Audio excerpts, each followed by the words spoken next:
must correct me. Okay? So I don't want to mislead you. You said you met him.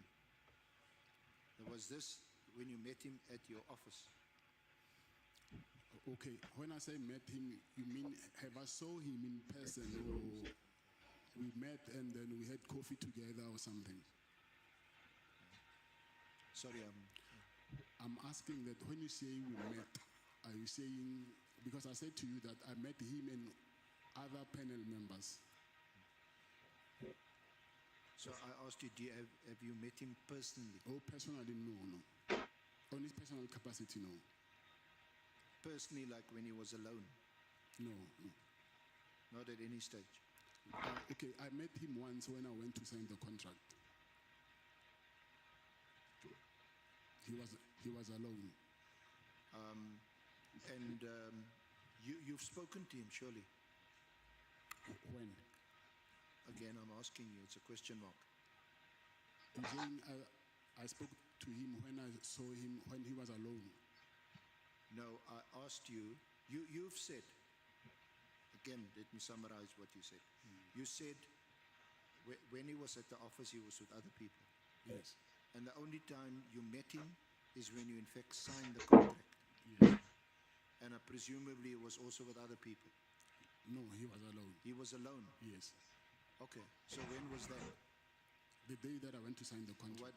Give us a date or a month. I think it's the day I signed the contract. I should check I think it's in July, but in July, yeah. Yes, yeah. So that was obviously before the award was cancelled.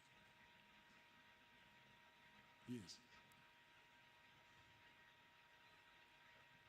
So did he come and where was that signing ceremony? Where did that take place? At SAPS Supply Chain, it's in Silverton. In Silverton, in yes. Pretoria. Yes.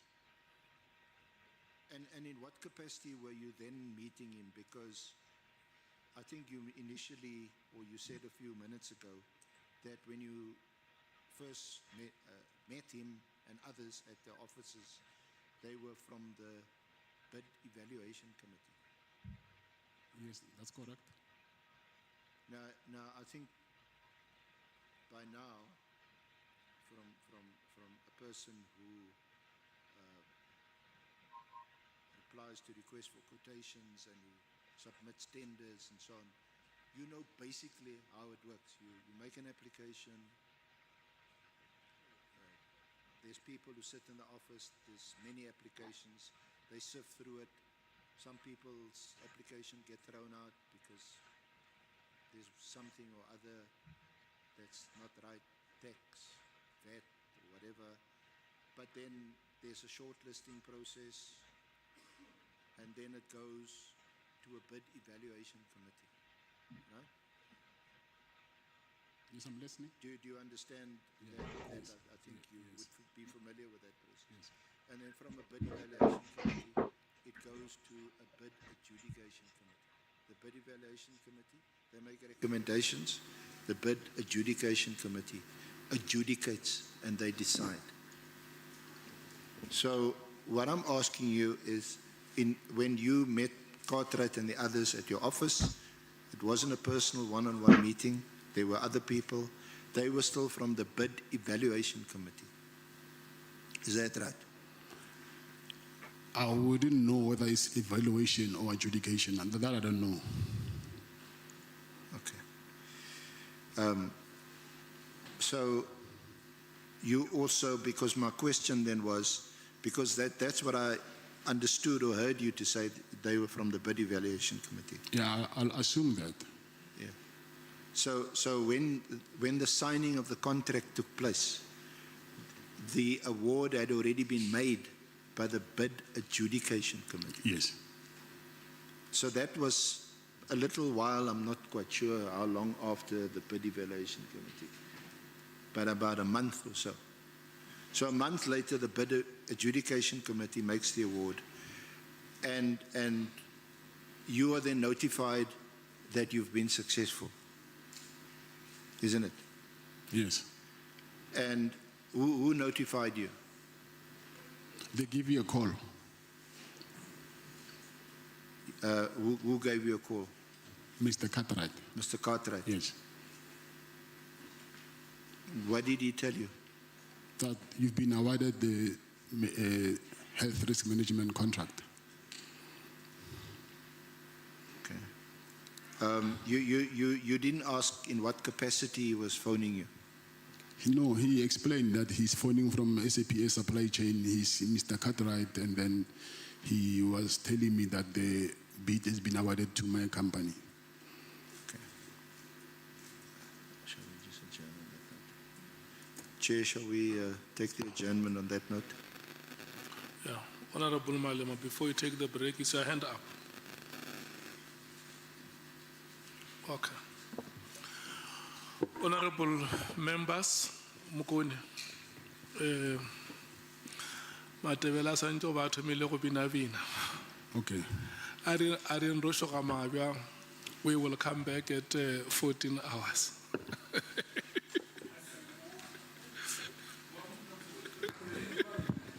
Chair, there are no interpreting services here. We don't have interpreting services, so sometimes you leave us. So we must take cognizance of that.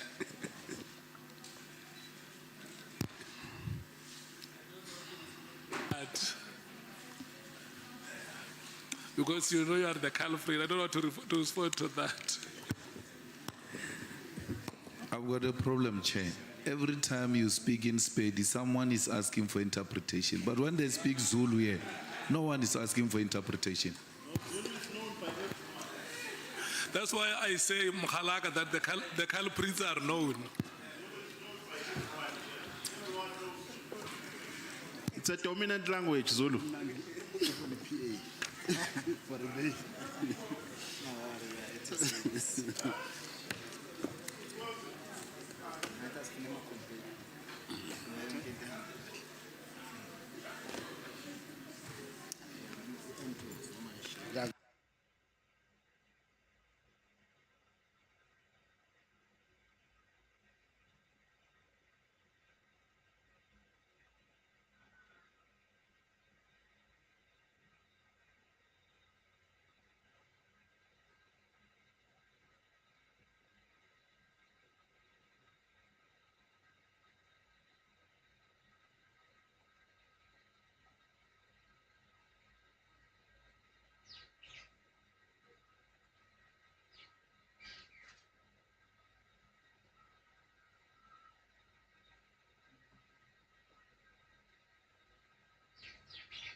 Singer, can you address this? You are borrowing your watch.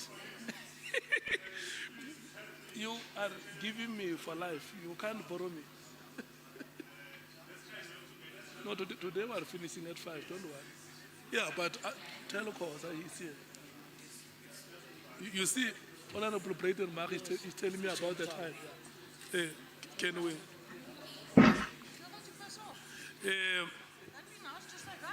Do you want me to repeat what I have said? Please, Singer.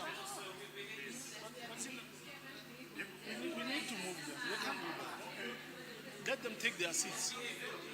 You guys take your seats. Yeah. Mr. Kosa is here. He was with us yesterday. They want to bring our witness here. And the request is that do not disrupt our proceedings.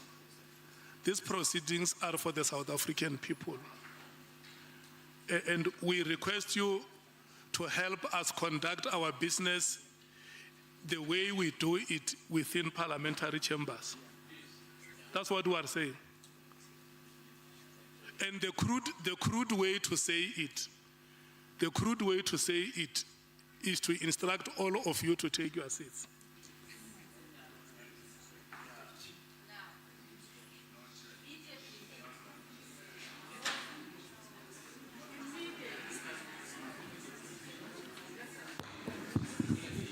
Chair, you can't give such an instruction. Bring the witness. The witness is secured.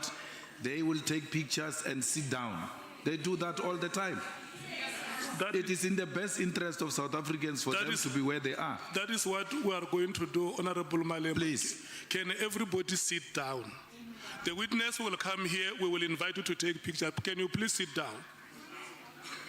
If you want to take pictures, we can even invite you one by one. Can you please sit down?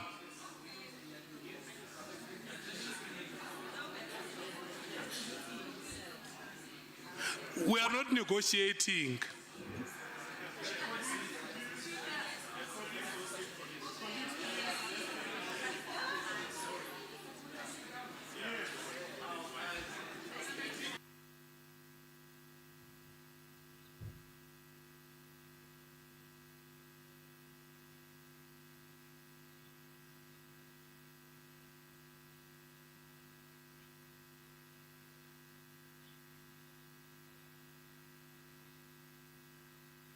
Can you please sit down?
Well,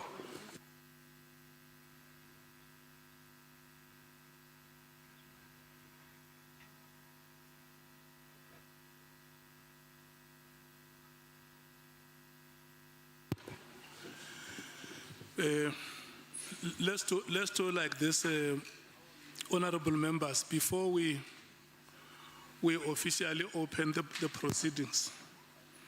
Can we invite the members of the media? We give them 10 minutes to take pictures.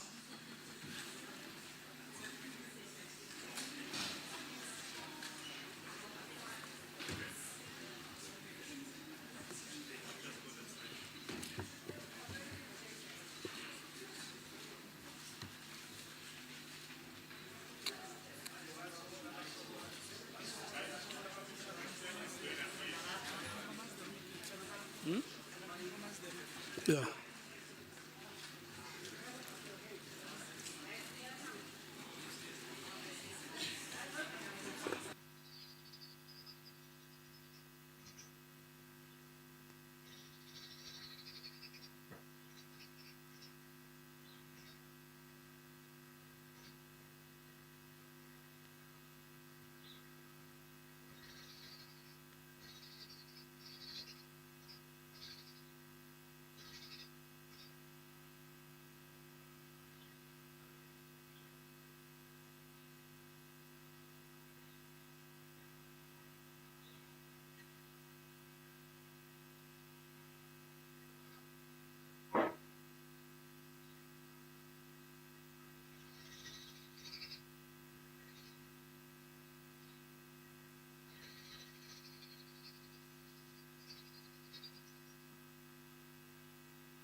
Can I check, is there any person from the media who would have wanted to take a picture and was obstructed?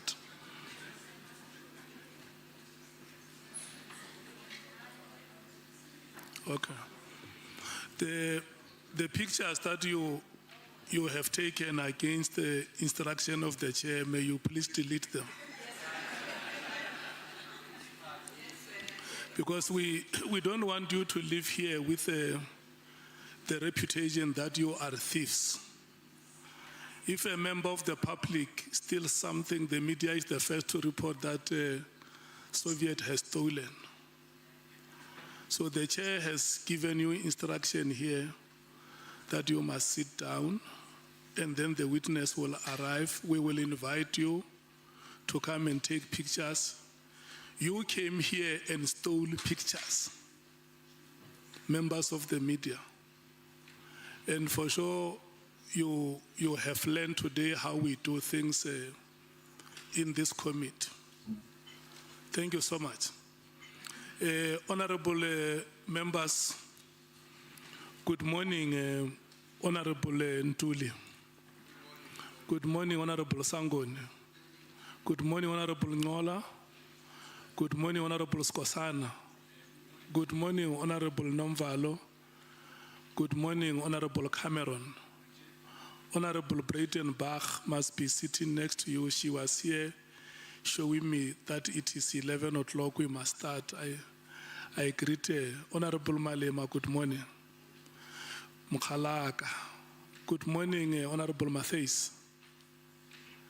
Good morning, Honorable Mwango. Morning, Chair. Good morning, Honorable Sols. Good morning, Honorable James. Good morning, Honorable Sokanyile. Good morning, Honorable Shongwe. Good morning, Chair Mukhalaka. Awanake mukwaduba. Oh, Mukhalu home. Yes. Good morning, SC. Good morning, Advocate Zikalala. Good morning to our witness, Mukoni. If you can please press the microphone. Lekai Matlala Khodum. a re gona le kae? Mushat. The staff of Parliament, good morning to you. And good morning to members of the media. Honorable members, we are going to start with today's proceedings. Before we start, I'm going to give the SC just to make a statement on one or two things, because following from our discussions yesterday, we have not been able to finalize the statement, but by now it should be ready to the members. I think the SC will clarify that point. Before I give him, can I check if we have apologies? We haven't received any apologies. I wanted to check on the part of the members if there are any apologies you want to record with the presidium here. Okay, no apologies, we proceed. The next item that I want to clarify, which is a matter of national interest and which might have exploded yesterday, is with regard to the composition of this committee. This committee comprises 11 members. 4 from the African National Congress, 2 from the MKP and the Democratic Alliance, respectively. And the Economic Freedom Fighters, the IFP, and the Patriotic Alliance, each has 1 member in this committee, and it gives us a team of 11 members. Each of the parties, the ANC, the MKP, the DA, and the EFF, qualify to have what we call alternate members. In the absence of Honorable Malema from the EFF, the person who comes in is Honorable Mattheys. In the absence of either Honorable Shongwe or Honorable Nomvalo, Honorable Skosana or Honorable Nomvalo, Honorable Shongwe comes in. And in the absence of Honorable Bradenbach and Cameron, Honorable Chopper is the one who comes in. And in the ANC, the alternate is Honorable Sokanyile. From the IFP and the Patriotic Alliance, in the event either Honorable Mwango or Honorable Sols is unable to come, the member who will come in will be coming from the Freedom Front Plus, that is Honorable Vessels. He's the first alternate member of this committee from the minority parties. And Parliament, because it has rules, it has policies. The procurement policy of Parliament does not allow Parliament to pay logistics for alternate members of committees unless there has been an indication that one of the members who is a full member will not be able to travel. And then the alternate will come in as a full member. So I just felt that this matter must be clarified so that there must never be any inaccuracies in public. There must never be any citizen of this country who thinks that there are clandestine things that are being done to keep certain people away from the work of the committee. And for further reference, I will refer each one of you, including members of the public, to section 156(2) of the rules of the National Assembly. Thank you so much. I think that is adequate. I just felt that I must clarify it. And lastly, that the chairperson of this committee remains Molapi Soviet Lakhanyana. Is the one who speaks on behalf of this committee and speaks the decisions of the committee, not my own decisions.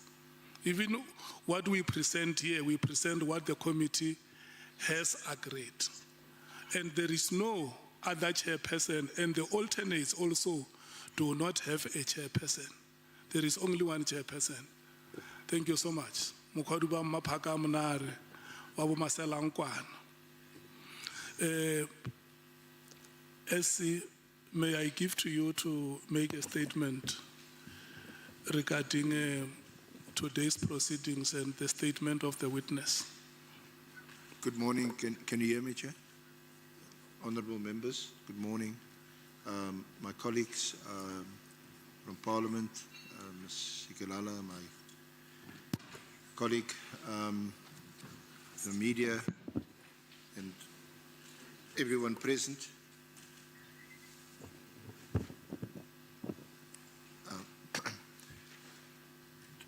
Honourable Chair, today we have Mr. Vusumuzi, nicknamed Kat Matlala, present here today.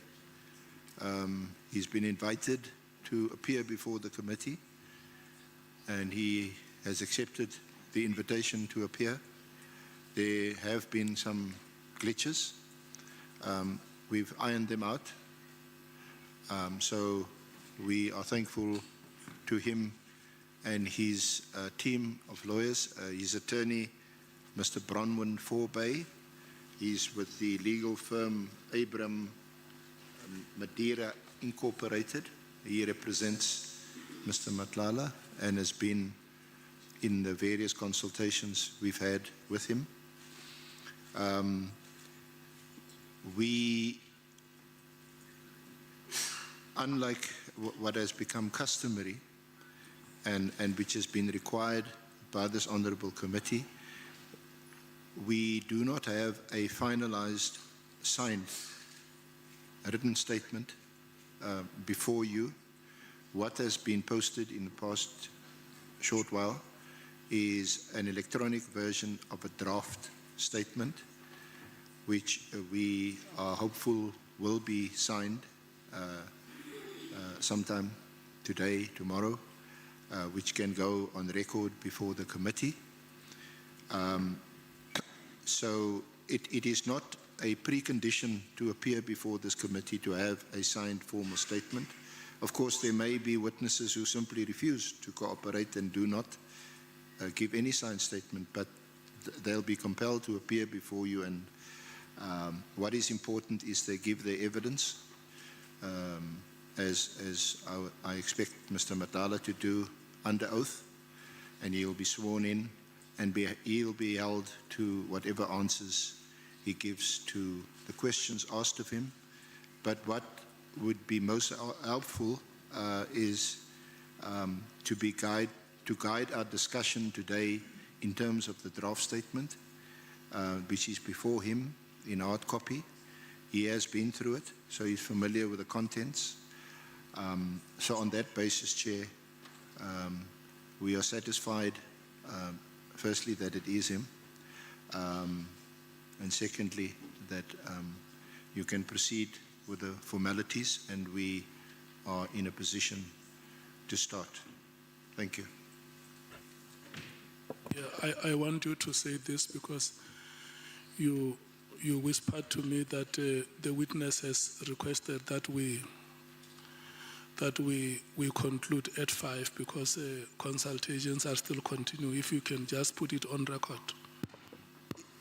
Sorry, thank you for reminding me, Chair. Yes, as indicated to you this morning and confirmed by the authorities, we will adjourn at 5. I certainly won't be finished today at 5. So we will adjourn at 5. He will then remain in this location and consult with his lawyer for 2 hours until 7. And then tomorrow morning, they'll return to this location and consult from 8 o'clock. And we will meet them again at 9:09, just to iron out any issues if there are any. And we'll proceed to tomorrow. Thank you. Okay. I'm going to rotate amongst the members to hear what their take is on the short report that you have given here.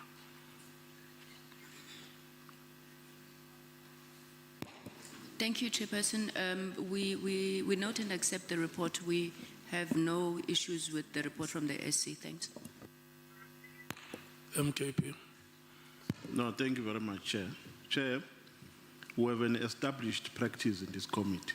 When General Nhlanhla Mkhwanazi came here as the first witness, we identified discrepancies in his statement because we did not want to carry on with a statement which has loopholes. Because a statement might be a legal is a legal document and might be a document to be used in litigation in future. We are not comfortable with cross-questioning a witness under a statement which has not been signed. Our proposition, Chair, is that we must adjourn and allow the witness to finish consultation, because all the things that are in a statement are things that he will be accountable for in future. So if he comes and say, I was not under oath, or the statement that you are asking me about was unsigned, so I can't take ownership of that, then we're going to have a problem. So we can't open loopholes. Let's allow the witness. We are patiently here. By the way, our session with him has been scheduled for 3 days. So as Jahanga to a point where we are ready to make mistakes and continue under an unsigned statement to which the witness is not going to be accountable in future. Let's have a proper document signed and commissioned so that we can question the witness based on a proper document. So we're not joining a chorus of saying we're fine with the explanation that we have been given by the SC. Let's allow him. He says when we break at 5, he's going to have consultation with his lawyers. He must have that consultation now. If he wants 2 hours, we give him 2 hours. We come back later, maybe at 1 when he's done. Then we start the proceedings from the correct note. That is our submission. Honorable Skosana. Thank you, Chair. I just want to make it very clear, Chair, that I think everyone knows that this is not a court of law. You know, the issue of this statement that ever since we started, like my colleague has already articulated, is that tomorrow there won't be any ownership of the statement which we are going to begin with now here. Let's give the witness and his legal team a time, you know, for them to complete this statement, the submission, you know, for us not to find ourselves tomorrow in court of law. And I think it's only proper, you know, to be consistent and make sure that the witness as well feel comfortable here with us. This is not a court of law, as I said earlier. You know, the witness must be given time with his legal team to finalize and sign. Then we can begin. But if we begin with the unsigned statement, I don't think it's fair as well for the witness himself. I thank you, Chair. The Democratic Alliance. We have no difficulty with the proposal, Chair. I can't hear you, Honorable Breitenbach. We have no difficulty with the proposal, Chair. Thank you. Thank you, Honorable Malema. Chair, there is actually no problem with the proposal. And to compare it with Mkhwanazi is extremely so difficult to understand. Mkhwanazi wanted to depose an affidavit The problem is that he titled it differently. And we said he must go and correct it because it was not properly captured. The witness says, I'm prepared to proceed without deposing an affidavit. And if later required, I can do so, especially after consulting with my lawyers. But I'm ready to proceed now. We had this discussion yesterday. And people who are speaking now were at the forefront of saying, Cat must come here, Cat must come here. Cat is here now, Cat must go away from the milk, Cat must go away from the milk. No, the Cat is here. Let's attend to the issues we said we wanted to attend to yesterday. Because if this proposal was actually hashed yesterday, we would have even said, let's start at 2 to allow him enough time to, because we were told this thing yesterday. It's not for the first time. And we agreed in a meeting yesterday that we are proceeding. So let's proceed as proposed by the SC. And the SC makes another valid point, which we must take into consideration, that it is actually not a necessary requirement for a person to appear before us, only if they've deposed an affidavit. It's not a requirement. Lastly, Chair, these proceedings of Parliament are recorded on Hansard. He takes an oath, he speaks with his own mouth, and he comes back and says, I never said that. We take out a Hansard. And that's it, that's the end of it. The Hansard is an official recording program of Parliament, and you can't turn against your own voice on the Hansard. So that's why we've got an Hansard. For people who come to Parliament and speak and later say, I never said that, we go to Hansard and say, this is what you said, and you said this under oath. The fact that he's prepared to take an oath, it's enough for the EFF, Chair. Thanks. Bangazita. Thank you, Honorable Chairperson. Oral evidence is legal evidence, and it carries the same weight as written evidence. And for that reason, we are comfortable to proceed if the witness is going to be actually leading his own evidence under oath. Thank you. Honorable Souls. Muniba is an Chair. Let's proceed. Honorable James. Let's proceed. The country wants answers. Thank you, Chair. Honorable Nomvalo and Honorable Skosana, are you persuaded?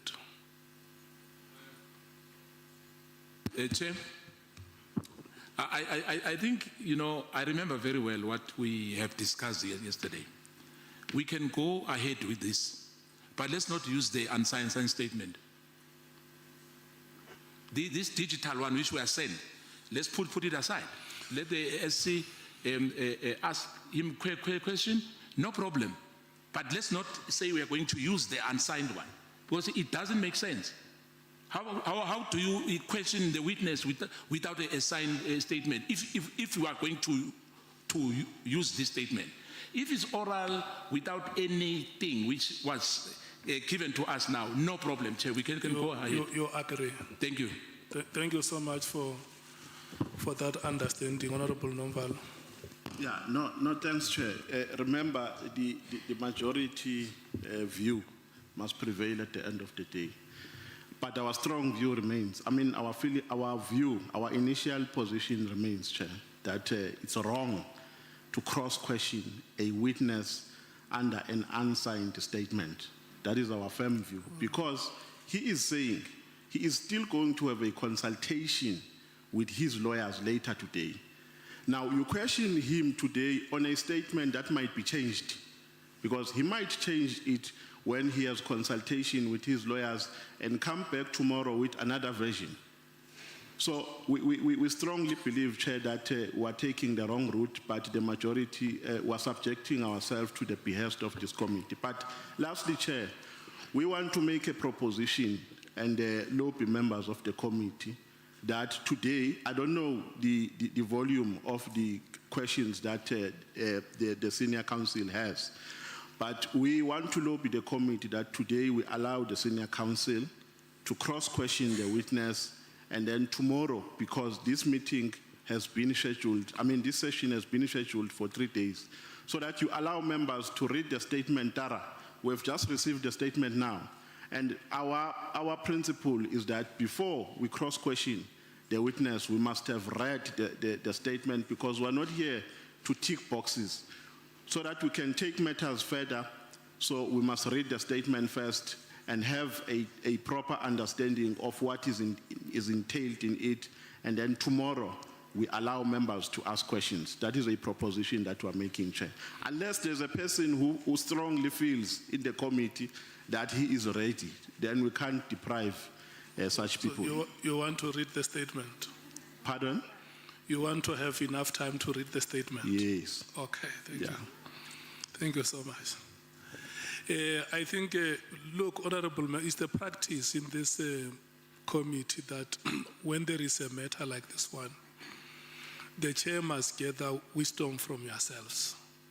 And I think you did exactly that.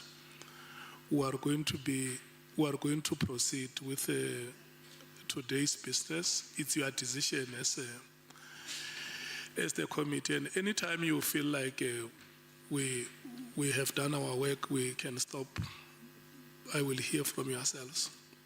The witness has requested that we work until 5 o'clock today, and I hope you understand that.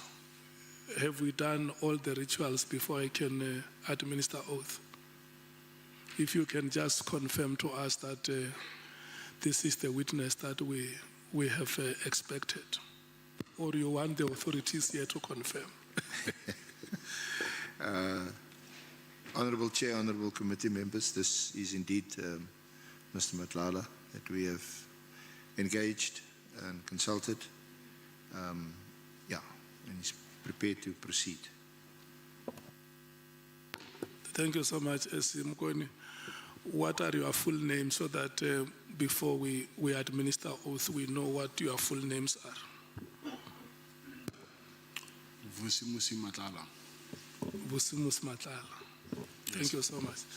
Before we administer oath, I just want to read the following to you, that you have been invited before this ad hoc committee, which is investigating allegations that were made by KZN Police Commissioner Nhlanhla Mkhwanazi on that day of the 6th of July, 2025. The committee wants you to help it in its oversight responsibility when it investigates those allegations, which include, amongst others, the alleged unlawful disbandment of the Political Killings Task Team, otherwise known as the PKTT or NPKTT, alleged moratorium on the filling of vacancies within the SAPS, the South African Police Services, and alleged corrupt relationship between senior leadership within SAPS and members of the public, as well as political interference in the work of the SAPS. In extending this invitation to you, the chairperson of the ad hoc committee has indicated that you may provide such information to the committee if you so wish under oath in terms of the powers, privileges, and immunities of Parliament and Provincial Legislatures Act 2004. Mr. Vusumuzi Matlala, please be informed that by law, you are required to answer fully and satisfactorily all the questions lawfully put to you, or to produce any document that you are required to produce in connection with the subject matter of the inquiry, notwithstanding the fact that the answer or the document could incriminate you or expose you to criminal or civil proceedings or damages.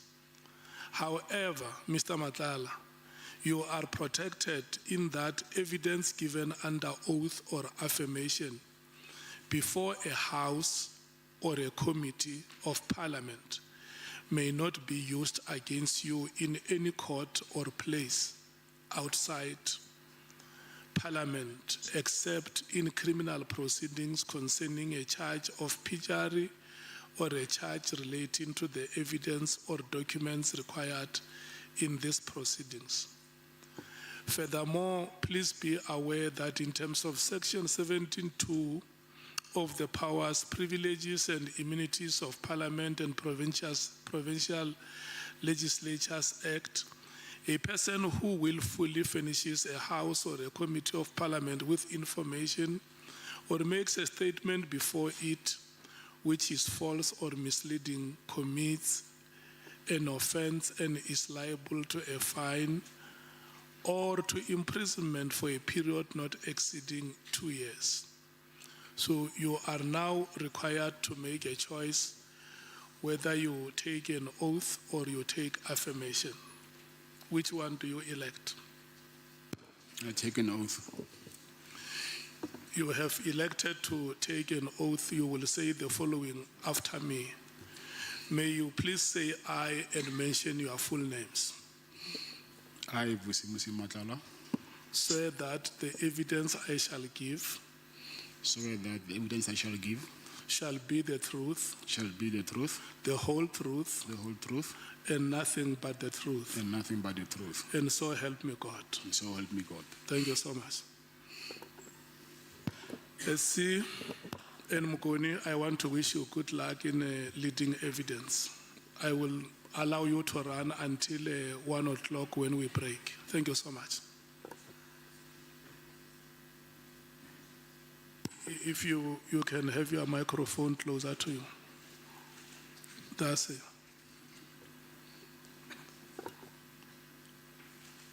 Thank you, Honorable Chair, Honorable Members, everyone present. Mr. Matlala, once again, good morning. How are you doing? I'm well and yourself. Okay. Thank you to you and your legal team for your cooperation under trying circumstances. So we really thank you for that. You are currently detained here at CMAX, isn't it? Of course. But you as an awaiting trial inmate, prisoner. Yes. And you've been charged with attempted murder of your former girlfriend. Yeah, that's correct. You have applied for bail. That was refused. And is that bail application still on appeal currently? No. Or has it been refused?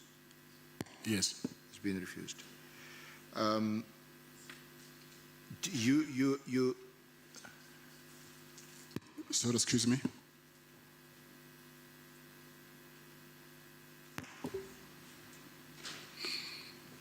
Yeah, you can proceed. Yeah.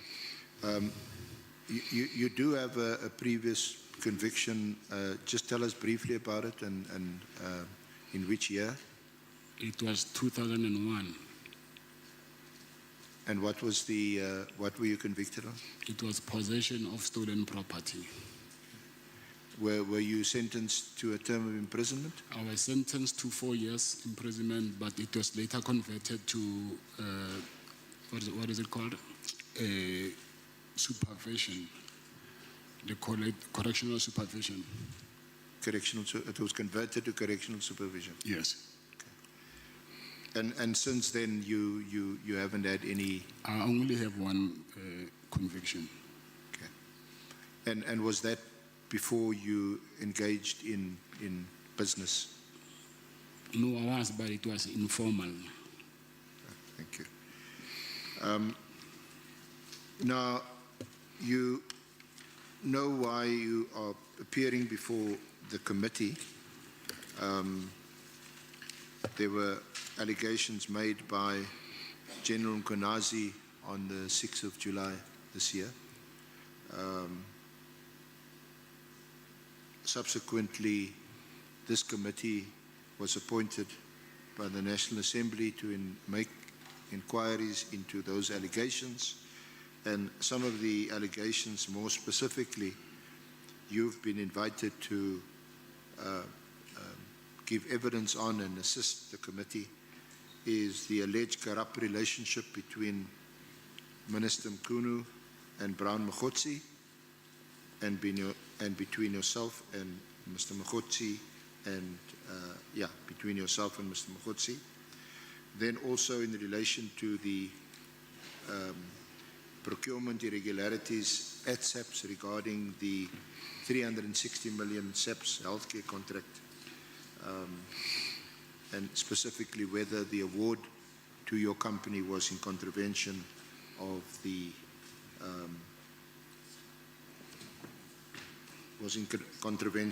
procurement laws, and we'll also discuss with you any possible concerns relating to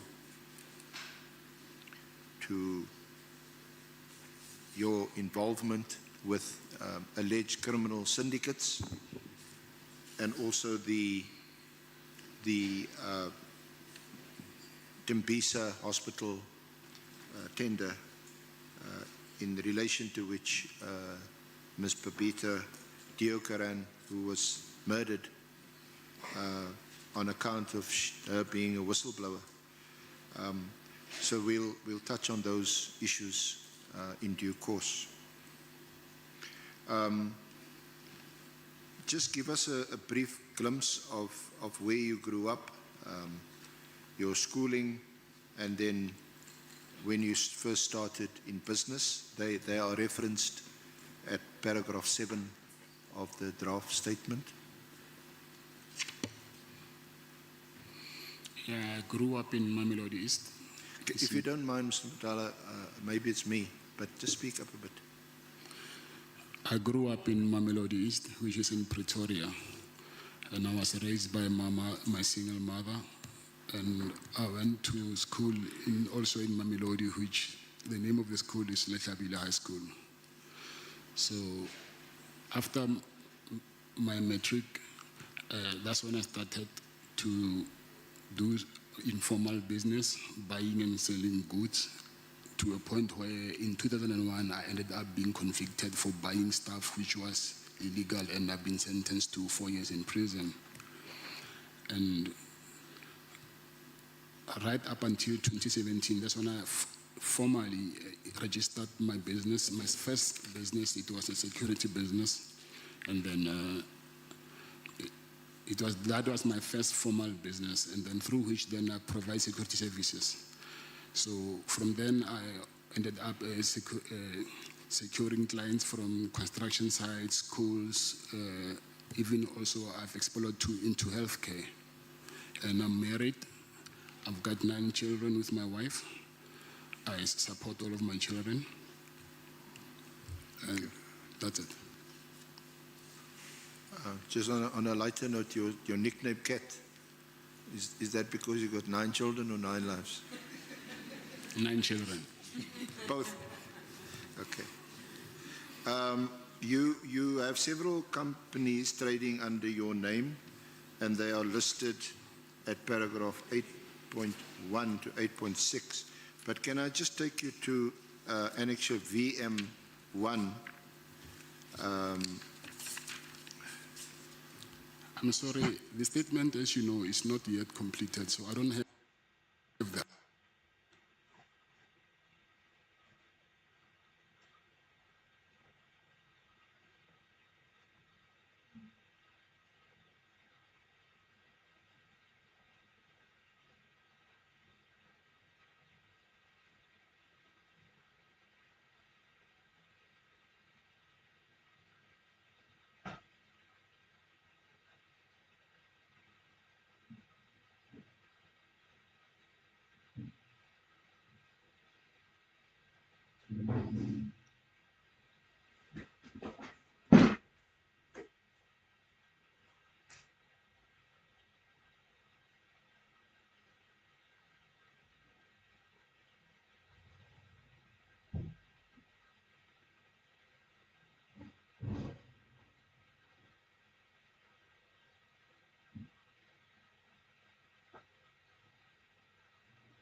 Again, honorable members, SC and Advocate Zikalala.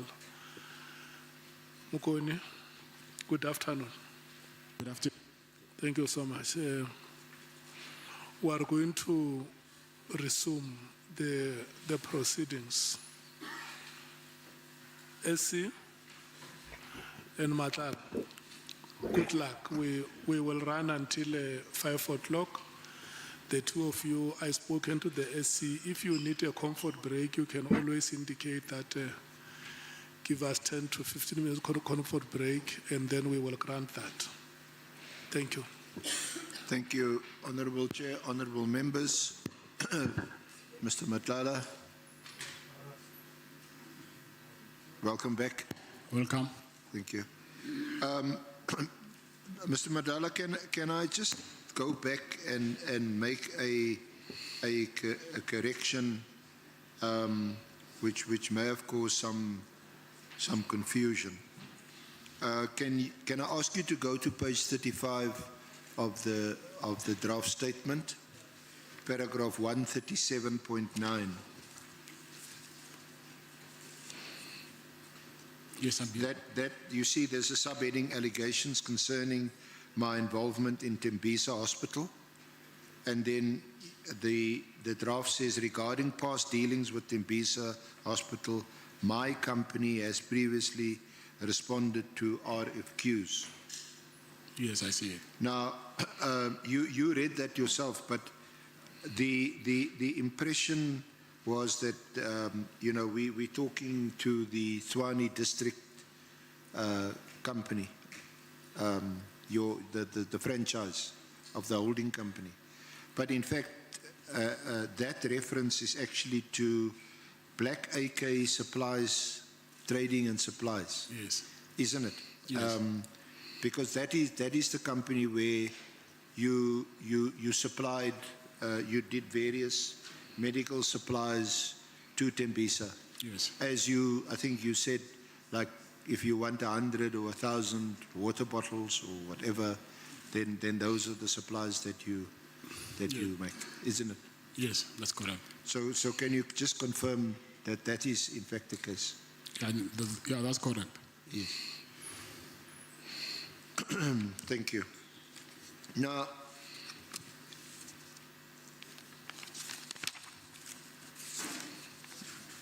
tomorrow I will proceed, or later there'll be some other allegations relating to the health risk contract, which you also deal with in your draft statement. I'm not going to deal with them now. I want to move on to something different. When we started, we referred, you and I, when we started our discussion, with a lease agreement with Public Works for the property where the South African Police Services College is housed. And you leased that property from the Department of Public Works, but you still had not been given vacant occupation. You remember that? Yes, I remember. And it seems as if you still have not been given vacant occupation. That's correct. But the lease is still in place? Yes. Okay. Now, let's take Honorable Ngola. Thank you very much, Chair. I would have thought, Chair, that the SC will start with the pending issue where the witness said he needs to actually make a consultation in respect of the Medicare 24 contract. Remember, Chair would have pleaded with him to tell the committee as everything that he knows about the contract, and he would have been concerned that there are things that he will be unable to divulge, and we read to him the law that protects him to help this committee execute his tasks. So he said he's going to consult his legal representatives during lunch, and would have thought that when we come back now, the ST will touch that part, then we pass immediately. I see he's now in Tembisa and stuff. So I wanted to raise that, Chair, just to remind the committee. Thank you.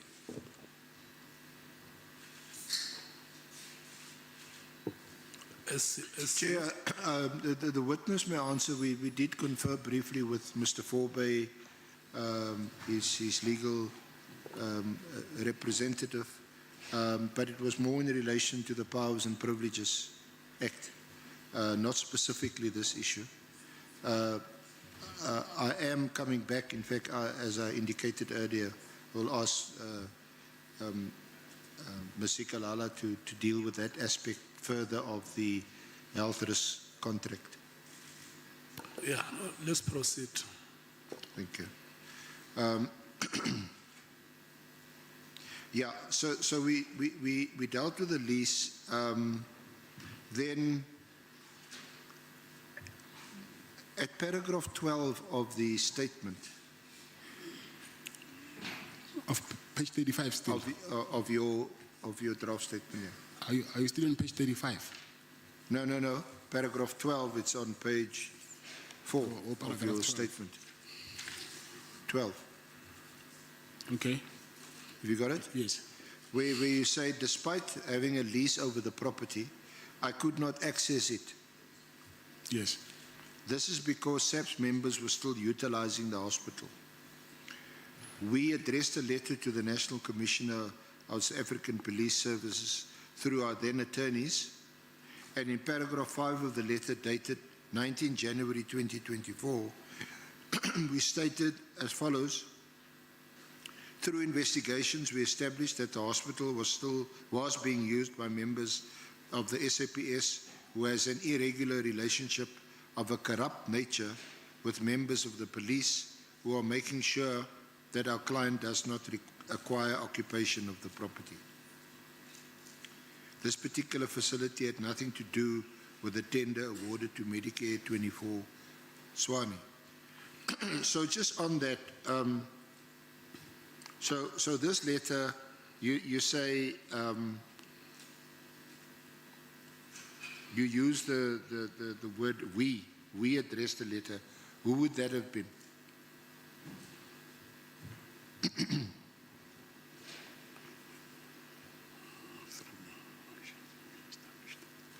I'm saying we as a company. As the company? Yes. Yeah, okay. So which entity? Medicare 24 Swani. Medicare 24 Swani, okay. Yes. And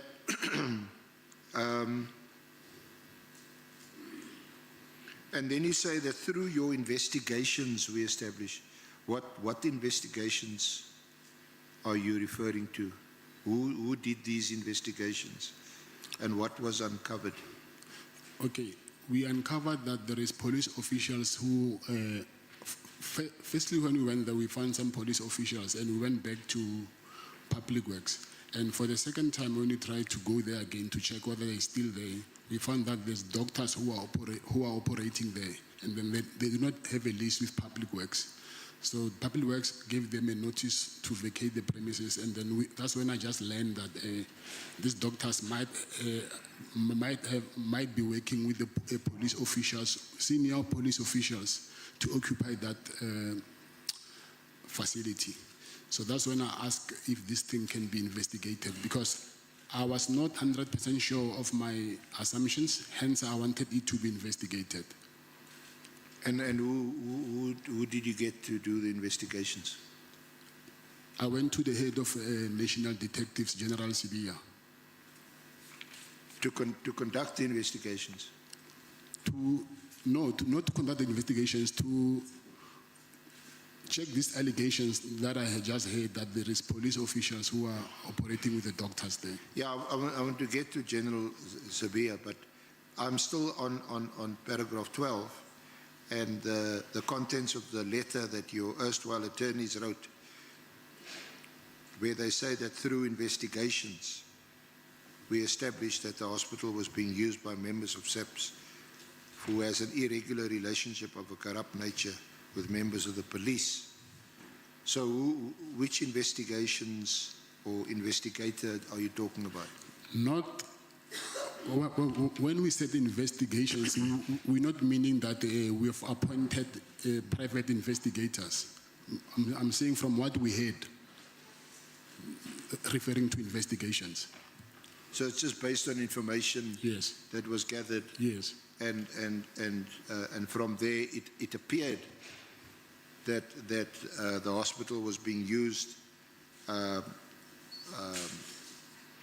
members of SAPS who have an irregular relationship of a corrupt nature. Yes. Were there any other details from this information that was gathered by you and your lawyers at the time that you could share with the committee? And this relationship of a corrupt nature? I've tried to, for this thing to be investigated, but I've been stopped. Then I didn't continue with it. So I didn't have any further information. Yeah, but I'm asking about the information that was at that time at your disposal, and that your lawyers relied on when they wrote this letter to the National Commissioner to say, from our investigations, it appears as if the hospital is being used by members of SAPS and they have an irregular relationship of a corrupt nature. So it's that information that I'm asking that you share with us. It's the information that I just told you about, that there is doctors who are there, which even myself, I saw them there. Yeah. So who were operating without a lease. Already that thing, as it is, it was corrupt because they were operating unlawfully.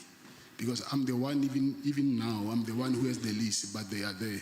So whoever let them there, obviously, I suspected it was of a corrupt nature. Okay, so that's what you meant? Yes. That these doctors are working there, operating there, without a lawful lease being in place? No lease at all, yeah.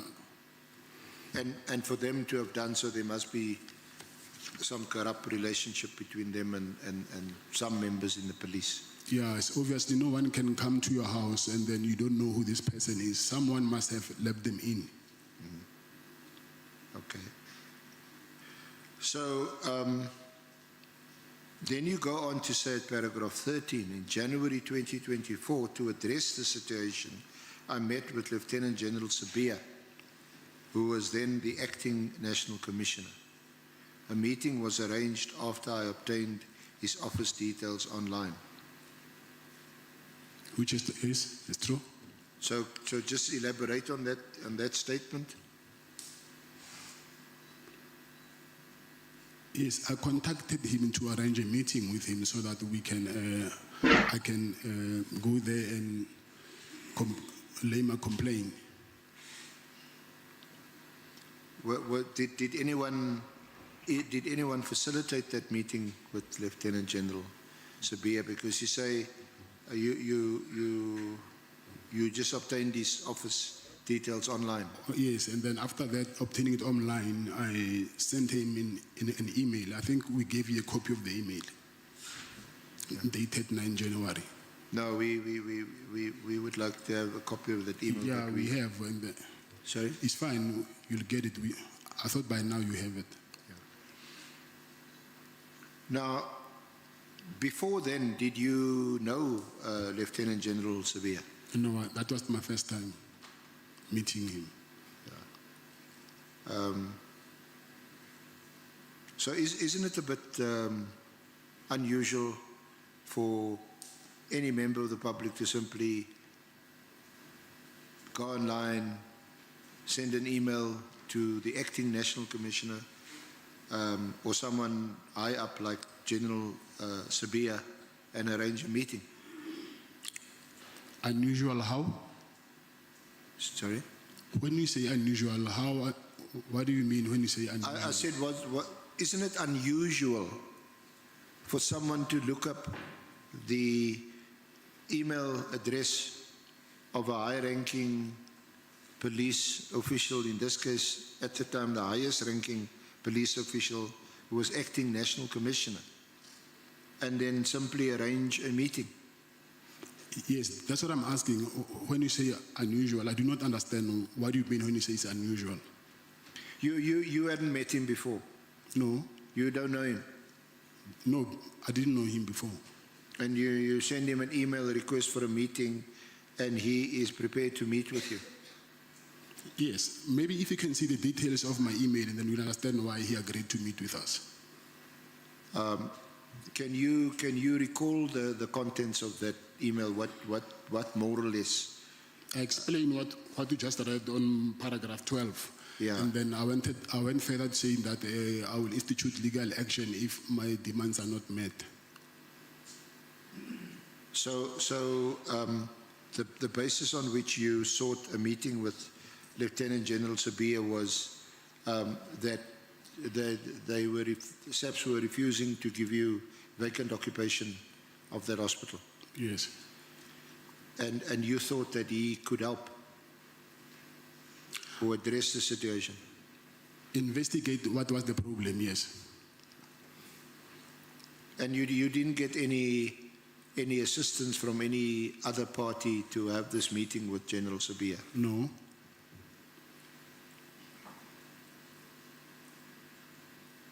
So where did you meet him? At his office? Yes. Were the two of you alone? With my lawyer. So he met, and was he on his own? Yes. What is his reaction to this? To your meeting with him?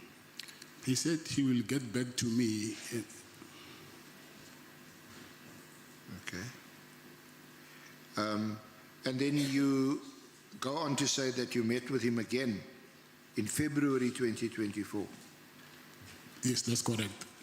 Together with your legal counsel at his offices situated at Wachthuis 229 Pretoria Street, Pretoria. Yes, that's correct. Was that with the same lawyer you met him the first time? Yes.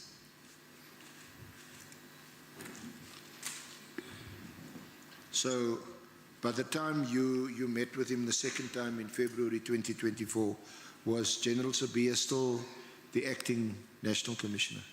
I don't know about that. When you first met him, how did you know that he was the acting National Commissioner? I did not say that he was the first. He was the acting National Commissioner. I said the head of detectives. Yeah.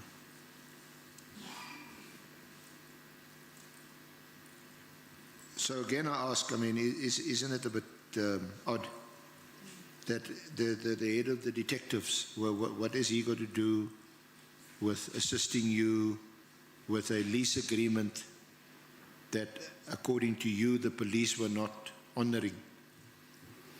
He's the head of detectives. I wanted him to investigate the matter.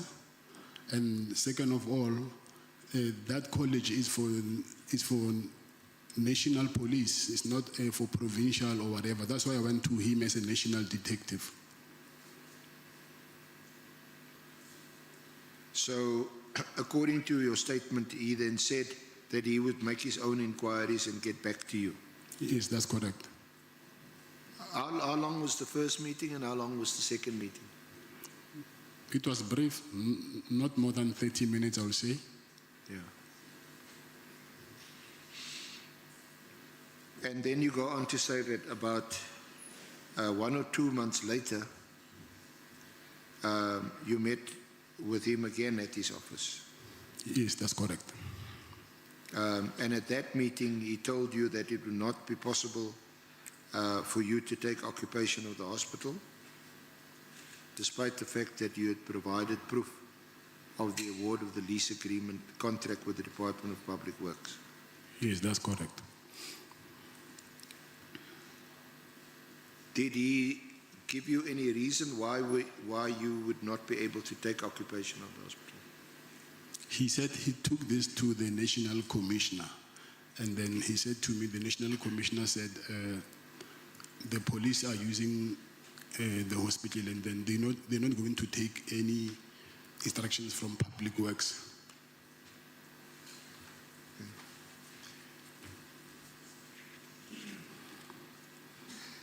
So was that the the beginning of a relationship with General Sabia? What relationship? Well, I'm asking you, was that the last time you saw him, or did you see him again afterwards? And if you saw him again afterwards, in what connection did you see him afterwards? Yes, I saw him again. And in what connection was that? It was regarding, it was long ago, it was regarding, he actually wanted to ask me, because he said he was investigating a kidnapping case. And then he asked me if, because the person who was being kidnapped is my very close friend, and he was asking me about him.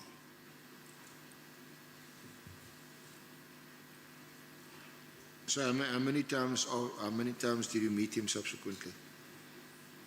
3 times. 3 times. Yes. And what was it about? Was it about the same thing or different thing? You were asking how many times did I meet him? Yes. And I'm saying 3 times. I explained the first 2 times it was regarding the public works lease. And the third one, it was regarding the kidnapping case. So you spoke to him about the PKTT case? No?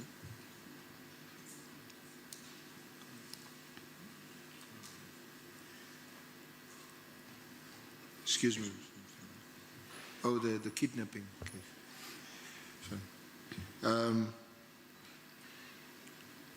So it's only on those 3 occasions that you met with him? Yes.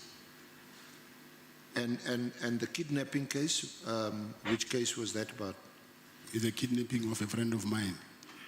Of a friend of yours? Yes. And was that also during 2024? Yes, 2024, yes. And was he able to assist? He was the one asking me questions. I did not need help from him. He's the one who called me and asked me questions about the kidnapping. He called you? Yes. And where was that? I don't recall the date. So after your first 2 meetings, and both those meetings related to the lease agreement, isn't it? Yes. On the third occasion, when you met him, that was after he contacted you about the kidnapping of your friend. The third time? Yes. Yes. Which friend is this? You mean his name? Yes. Jerry. His name is Jerry. Jerry, and his surname? Boshoga. Boshoga. B-O, Boshoga.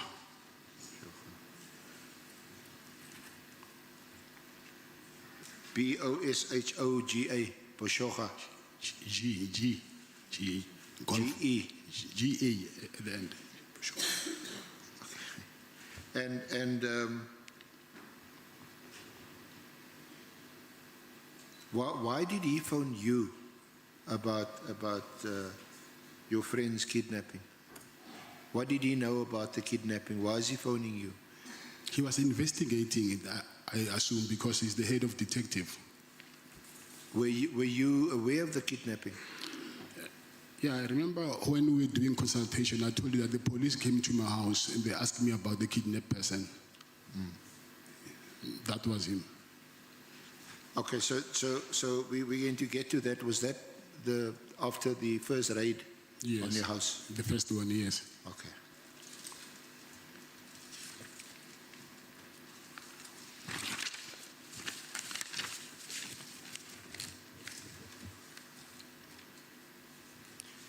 So after he called you about the kidnapping, were there any other calls or any other interaction between you and Sabia, either telephonically, WhatsApp, email? No, nothing. In person? No, nothing? Nothing.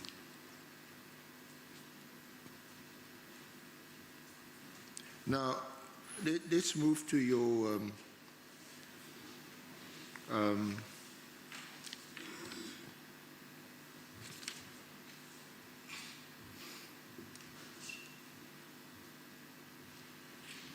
you say that your problems which we will discuss, started when the health risk services tender contract was awarded at the end of June.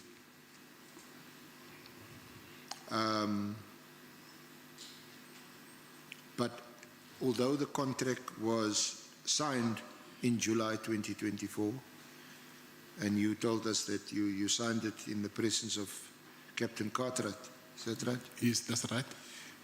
You didn't get any purchase orders from SAPS for another 2 months. Yes, that's right. So you were prejudiced as a result because now your company was operating in a deficit because you had to pay staff and other overhead costs and other service providers. Yes. So let's discuss the first of these problems that you described. There was a raid on your house. Can you tell us the first raid when that was on the 6th of December? Yes, that's correct. That is the same day on which Molefi's property was also raided, is it? Yes, yeah, that's when I learned after, yes. Yeah, you wouldn't have known on the 6th, but you know now that yes, it happened either simultaneously or the same time. We don't know. But that was on the 6th. Describe to us what happened and where this took place. Was that your home address? Number 12, Plough Street, Waterkloof. That's your Waterkloof Ridge address. Yeah.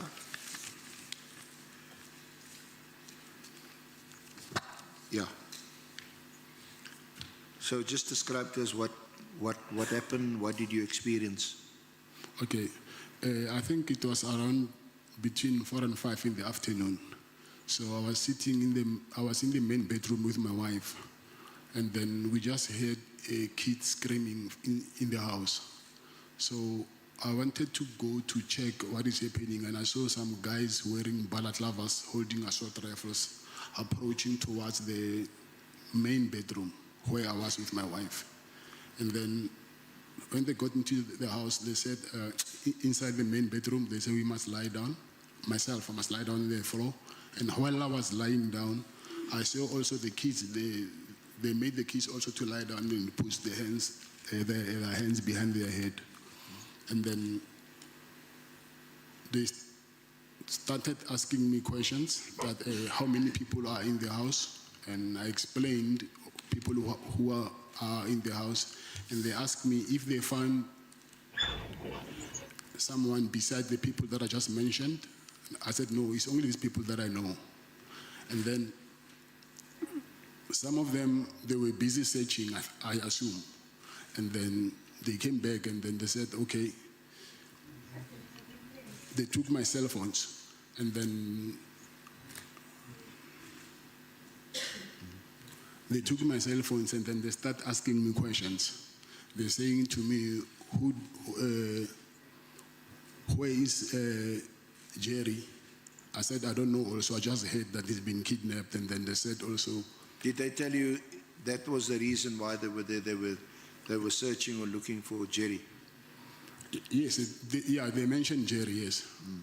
And then after that, they start asking me about police. Who do I know in the police force? And I said to them, I know quite a lot of police because I've got a contract with these people. So I've got most of their contact details because we had to call them to arrange to do medical assessment. And then they said, do you specifically know General Sibia? And then I said, yes, I know him because I met him. And then they said, no, besides what you're telling us, have you met him in your personal capacity? And I said, no, I don't know him in that way. And they also asked me if I know General Khan and Minister Mkhulu. And then actually they took very, very long asking me about this police officials. And then after a while, it was very late, I think. They said, okay, we're taking, at the gate, there is guards there, 2 guards at the gate. So they took their weapons. It's a handgun and 2 handguns and 2 rifles. And they also took my personal firearm, and they took my watches, my cell phones, and then they said, okay, they're going to confiscate my weapons, and they'll also come to my office to confiscate the weapons from my office. I said, what was the reason for that? They're saying the safe that you have is not mounted. So that is the reason that we're taking these firearms. So, okay, I said, it's fine. If you're doing that, give me something to show that you were here and then you confiscated my property. They said, no, the way we are taking your properties, the way we'll bring them back. But I said, okay, you're taking my cell phones, my laptop, my watches, my firearms, and then you're not giving me something to show that I can claim these things. And then they just left me like that. And then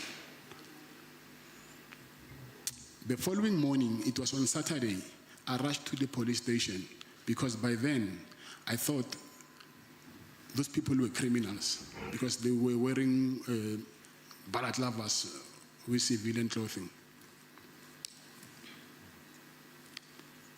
So I went to the police station and then I wanted to open a case. While I was busy giving them a statement, they've realized that these weapons that I'm mentioning, they're actually booked in their, I think, SAP. Okay, just before we get there, just a few related questions. You're still on this raid. Did they identify themselves? I think only one person said he's Colonel Khumalo. Colonel Khumalo. Kenneth? Yes. Or is it Colonel Khumalo? Yes. Colonel Khumalo. Come again? Colonel. Colonel, yes. Is it Colonel or Kenneth? Colonel Khumalo. Yes. Yeah. Okay. Did they show you any warrant, any search warrant? No, there was no warrant. Did you ask them? I asked them, yes.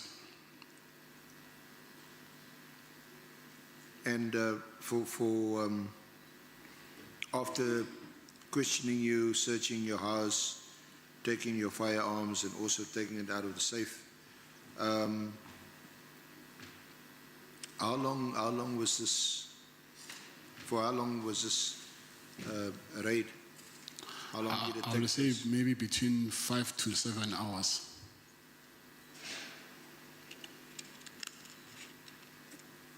And where were you all this time? In the bedroom? In the main bedroom, yes. And your wife? They took her out of the main bedroom. I think he was somewhere in the other bedroom or something, I don't know. But I was in the main bedroom. And how many children were home? 4 children. 4? Yes. And what happened to them? Last time I saw them, they were lying down there and then they closed the door, so I couldn't see what was happening. So I suppose maybe they took them somewhere else. And do you know, or did you hear subsequently what happened to them? How were they treated? Yes, yeah. I heard after, but that's when they left.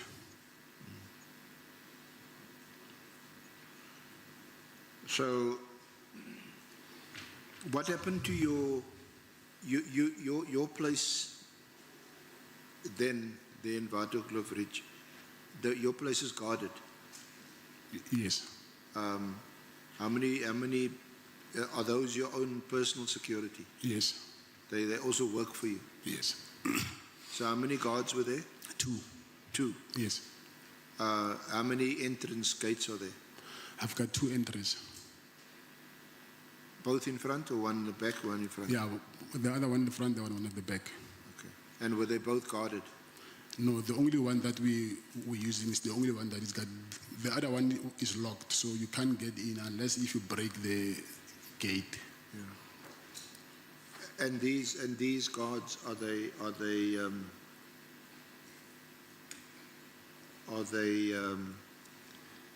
armed? Yes, they were armed.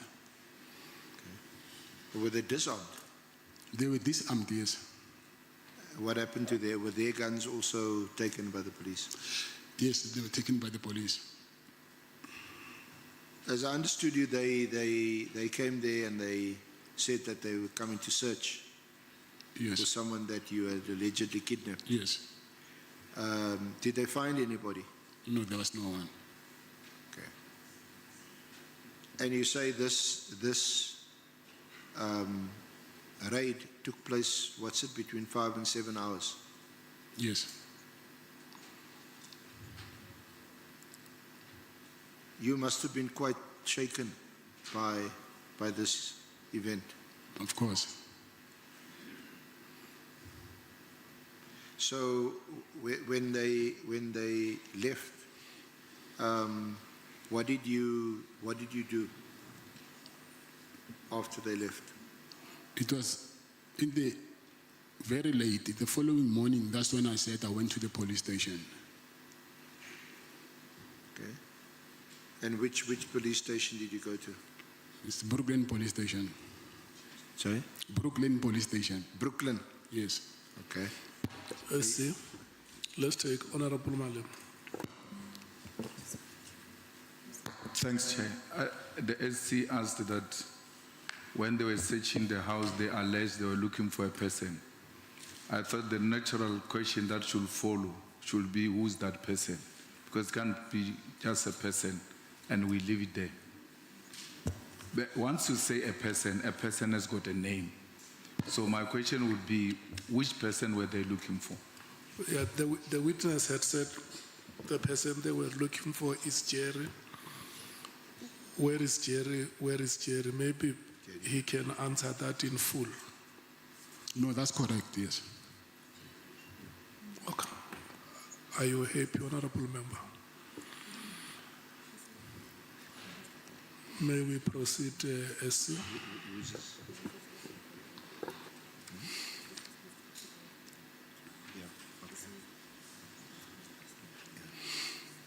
Can you just take him? Yeah. Thank you, Honourable Chair. Now, we know that subsequently you had also instructed your lawyers to bring an application. That was in December also. This happened, we're talking about the 6th of December, the raid on your house. And then you reported it to the police. But then subsequently, and we'll get there, but I just want to make sure that we get the narration, you know, the whole story, the same as you had it in your affidavit subsequently. Can I ask you to go to page 52 of the annexures? It's at the back. I don't have any annexures. It's just over there. Which annex?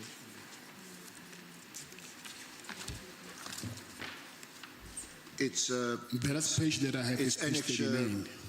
It's item 3 of the bundle, and it's VM3. I don't have any annexures. It's in that bundle there, Mr. Matlala. Will you keep that close to you as we go through your statement? Page 35. Page 52. But the annexure starts at page 43. That's your court application, which we know you subsequently withdrew. But we'll get to that. It's your affidavit.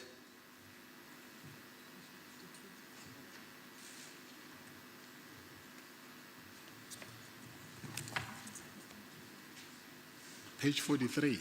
No, 50. It starts at 43. And your affidavit at page 52. 52. Can I ask your legal representative to help? 52. 43,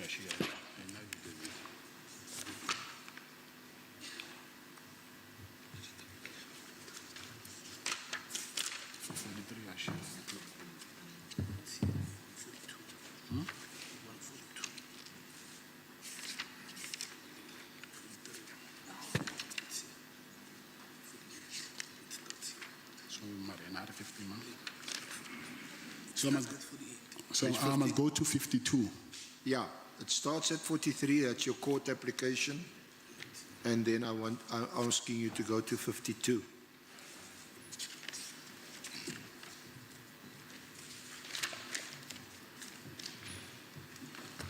Got it? Yes, 52, I got it. Yeah. Okay, so go to paragraph 13. Yeah, I'm on 13. So can you just read back to us what you said in your affidavit from from paragraph 13? That is what happened on the 6th, Friday the 6th of December. Yes. Yeah, I want you to read it. This is what you said in your affidavit. Last week, Friday, 6 December 2024, at about 16:45, about 100 police officers that appeared to be members of the Special Task Force, the National Intervention Unit and Crime Intelligence arrived at my home residence. A certain Colonel Kumalo introduced himself and appeared to be the commander of this unlawful operation. Unfortunately, I do not have further information about Colonel Kumalo. Yeah. Do you want to read further? Upon their arrival, they forcefully gained access to my home residence by breaking the main gate to the property. Two of the second applicant security guards were present and at a gunpoint disarmed of their rifles and pistols and restrained. These officers then entered my home and found me in my bedroom on the second floor of the house.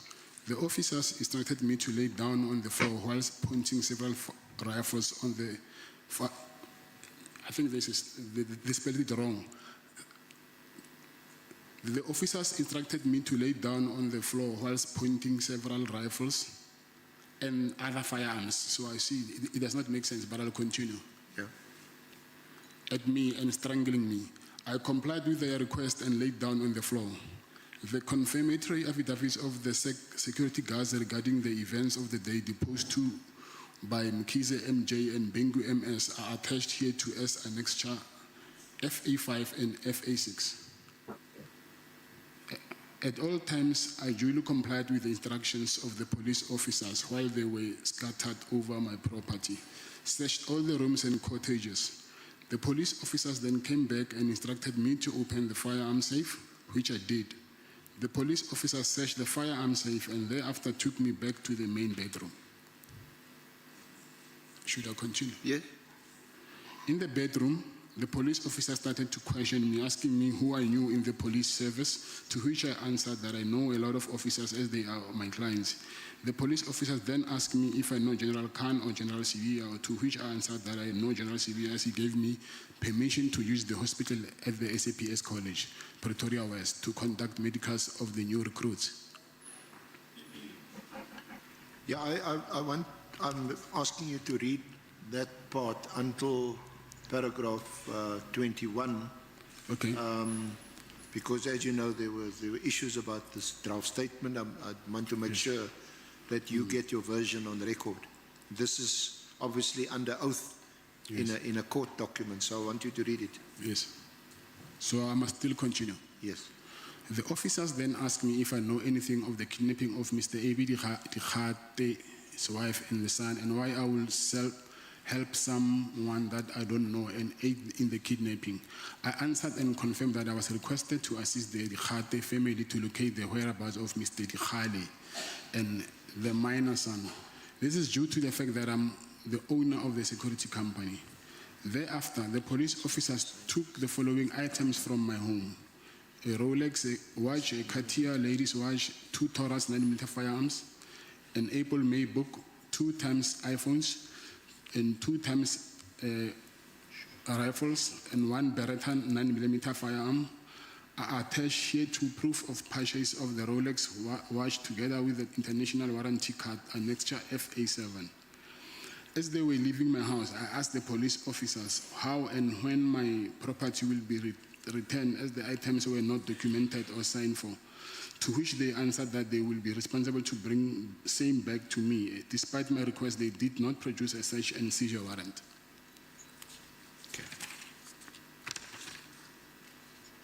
and then Honorable Malema had also sought clarification on this. But you mentioned already that the person that was allegedly kidnapped Yes. and whom the police were searching for was Jerry Boshoga. Yes. But we don't, where is his name? There's this, AB Tikhale, I see, yeah. sorry? Yes, I see it's Tikhale here. So it's Tikhale's son? No. No. Can I explain that? Yes, please. Yes, Tikhale's wife and Tikhale's son, also they were kidnapped also. So they asked me about Tikhale and Tikhale's wife and son first, and then after they asked me about Jerry. So I see here on my application to the court, I only mentioned Tikhale. Yeah, but that's what I'm asking. Well, Yes. why is his name not in this paragraph? I don't know, because when I was giving testimony, when I was giving this statement to my advocate for the High Court application, I guess we must have missed the name of Jerry.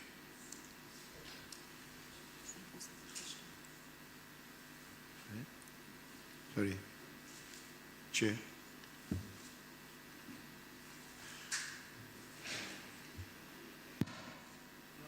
Honorable James. Thank you, Chair. Just for clarification purposes, earlier on the witness stated that he has a lease agreement with Public Works to utilize the hospital. I'm now reading in his statement that he said he needed to get permission.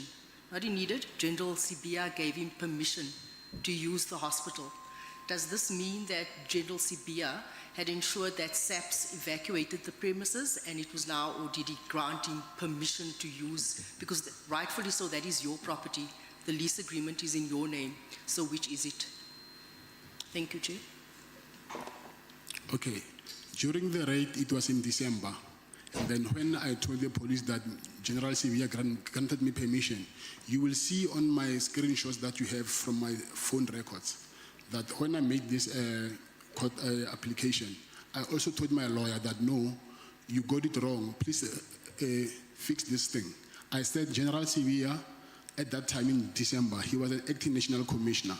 And then because of I was doing medicals for the new recruits of SAPS, so the head of the recruit from SAPS told me that they need me to conduct medicals in SAPS Pretoria. And she said it will be best if you can use the hospital which is inside the college. And she said to me, but we need to get permission from the national commissioner. By then, the acting national commissioner was General Sibia. So I think I've clarified that. Honorable James, are you okay? Yes, I am. Thank you, Chair. Let's proceed, SC. Thank you.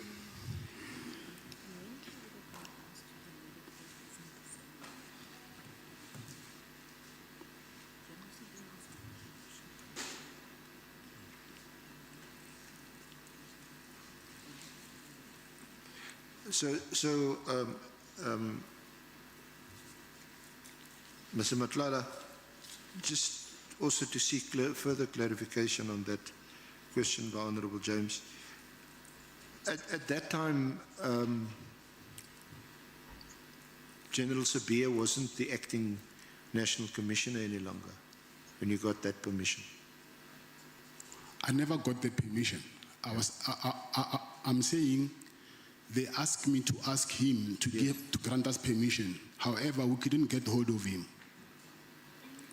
So she ended up getting permission from another general called General Zulu. She's the one who gave us permission. General Zulu? Yes, but not the hospital. I remember they gave us a hall like this, and we had to partition it so that we can conduct medicals assessment. So it sounds to me like was it just a sort of partial use of the property? Say that again? Was it just a partial use of the property, not the whole property? I'm saying the hospital, we never used the hospital to conduct those medicals. Inside that college, it's like here in DCS, there's a hall like this. So they granted us permission to use the hall, and then we petitioned inside the hall to conduct those medicals. Yeah, yeah.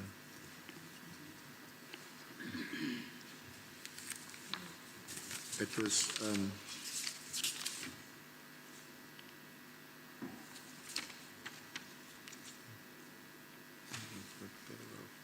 how is this? Yeah. Okay. So after the raid on the 6th, the following day you went to report this at the Brooklyn police station That's correct. to open a case Yes. of robbery. Yes. But when you went to the police station, the police, you dealt with the shift commander on duty there, Lieutenant Colonel Ravele, Yes, that's correct. and you say he refused to register a case or to open a case, Yes, that's saying, correct. but this was the police, he can't open a case against the police. Yes, yes, that's what he said. Okay. And you left there, frustrated. Yes.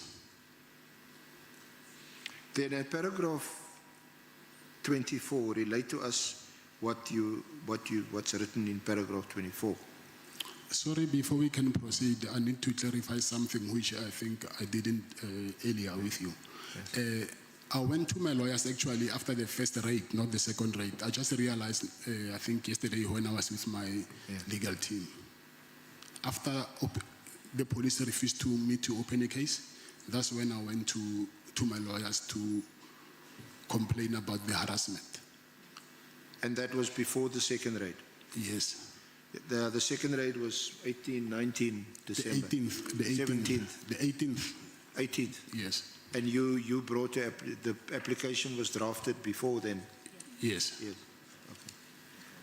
And yes, that's dealt with on the next page, the second raid. But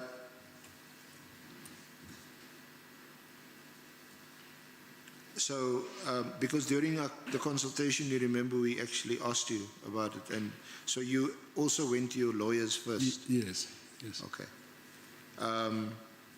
But then you say on paragraph 24, you received a phone call from a gentleman who introduced himself as Brown Mkhotsi. Yeah, but that was, I think, on the following day after they refused me to open up a case. It's not the first day. Yeah, no, this is after Yes. you've gone to report the case or attempted to report the case. They refused to report the case, and you've also gone to your lawyers. No, my lawyers, I went to my lawyers on the I think the 12th or the 13th, somewhere there. Oh, okay. So let's just get this right. You only went to your lawyers on the 12th. You didn't go immediately after the first raid. You know, the dates, I just remembered now them when they showed me the documents yesterday. Like I'm saying, a lot of things I forget them. Yeah. I'm in solitary confinement. I forgot a lot of things. Yeah. Okay. But are you sure about this that's in paragraph 24? Do you want to read it? Of your statement? Can I read it? Yes. On 9 December 2024? No. Sorry. No, not the affidavit. Put the annexure one side. Go to your statement, the draft statement. Oh, my statement. Yeah, put that side. You say paragraph? Thank you. And go to page 7, paragraph 24.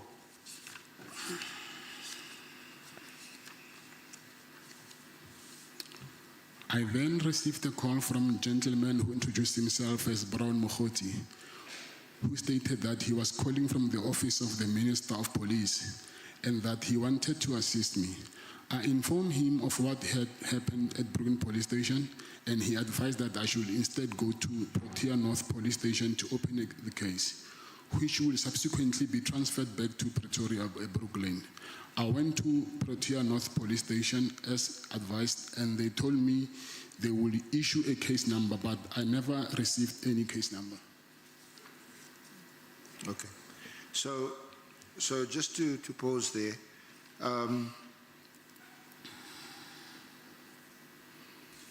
this person you called here in your statement as gentleman that called you and who was Brown Mkhotsi, did you know him or know of him or know his name before that phone call? I didn't know him before. So you wouldn't be able to tell us where he got your number from? I don't know, because I've been calling a lot of people complaining, so I don't know how he got my number. Okay. Did you complain to anyone in the police after the raid? Some police that you think you may be able to trust? I went to the police station. I wanted to lay a complaint. Yes, I complained to the police. Yes, but outside of that, you didn't phone General Sabia? I don't have that relationship with General Sabia.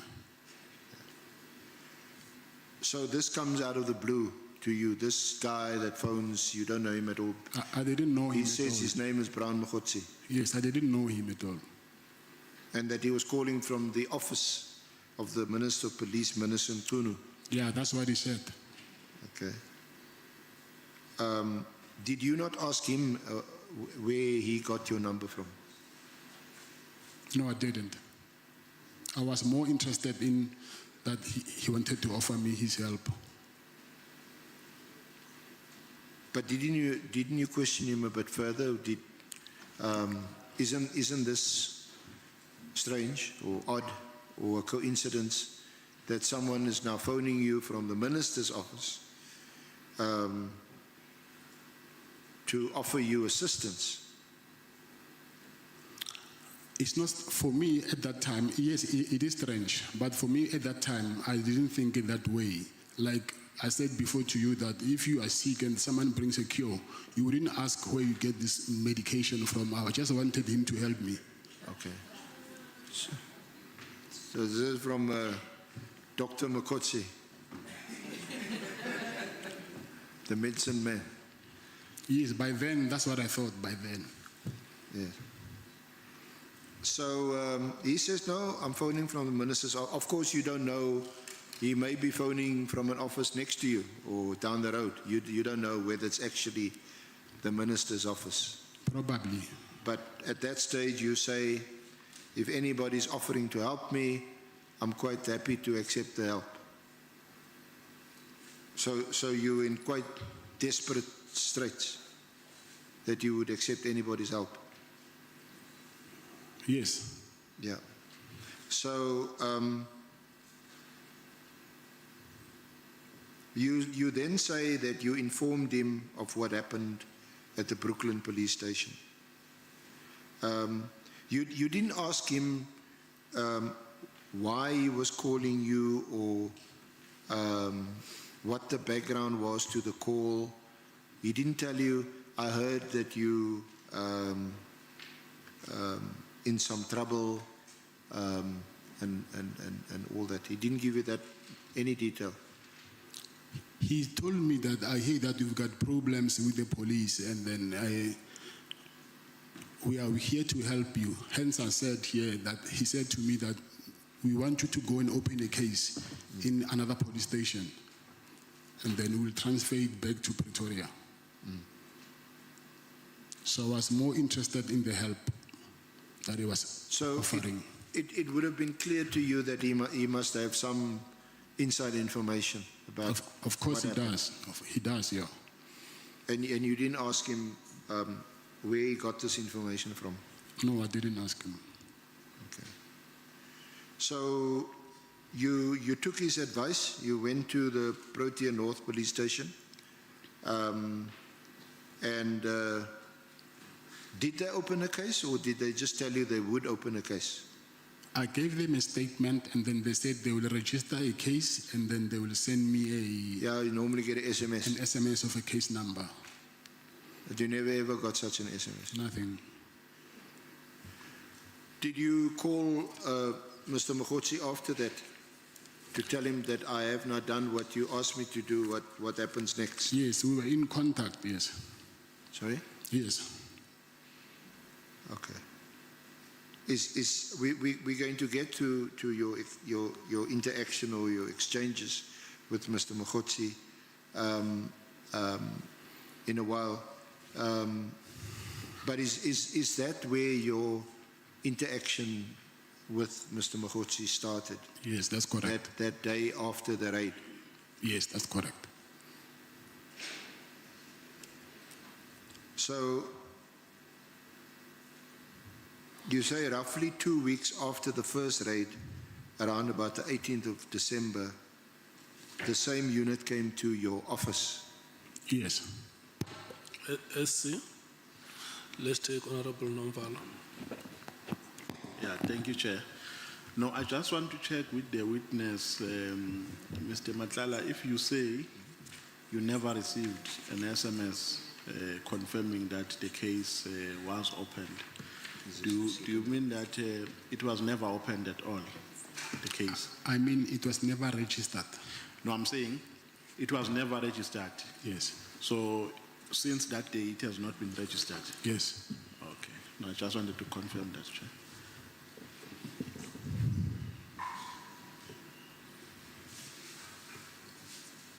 Honorable James. Thank you, Chair. I just want to ask also on the same matter, what was the content of your statement of the docket that you tried to basically open? Is my sound off? Okay. What was the content of your statement? Okay. Is what I was basically explaining, that it was on Friday, the police came, they let me lie on the floor, they took my property, they didn't produce any search warrant. And then what I was more worried about is because they took my firearms, which I thought if anything happens to those firearms, I will be charged for that. That's what actually made me to go and open a case. So it was basically theft and police brutality, the case type? At that time, I did not know whether they were police or not. So I went to open a case. Then I just found out when I was at the police station that these were actually police. But still, I was worried about the harassment part. Okay, thank you.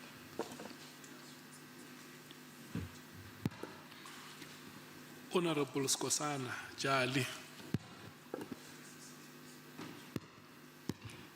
So the harassment part was the one which you said even your kids were harassed on the day.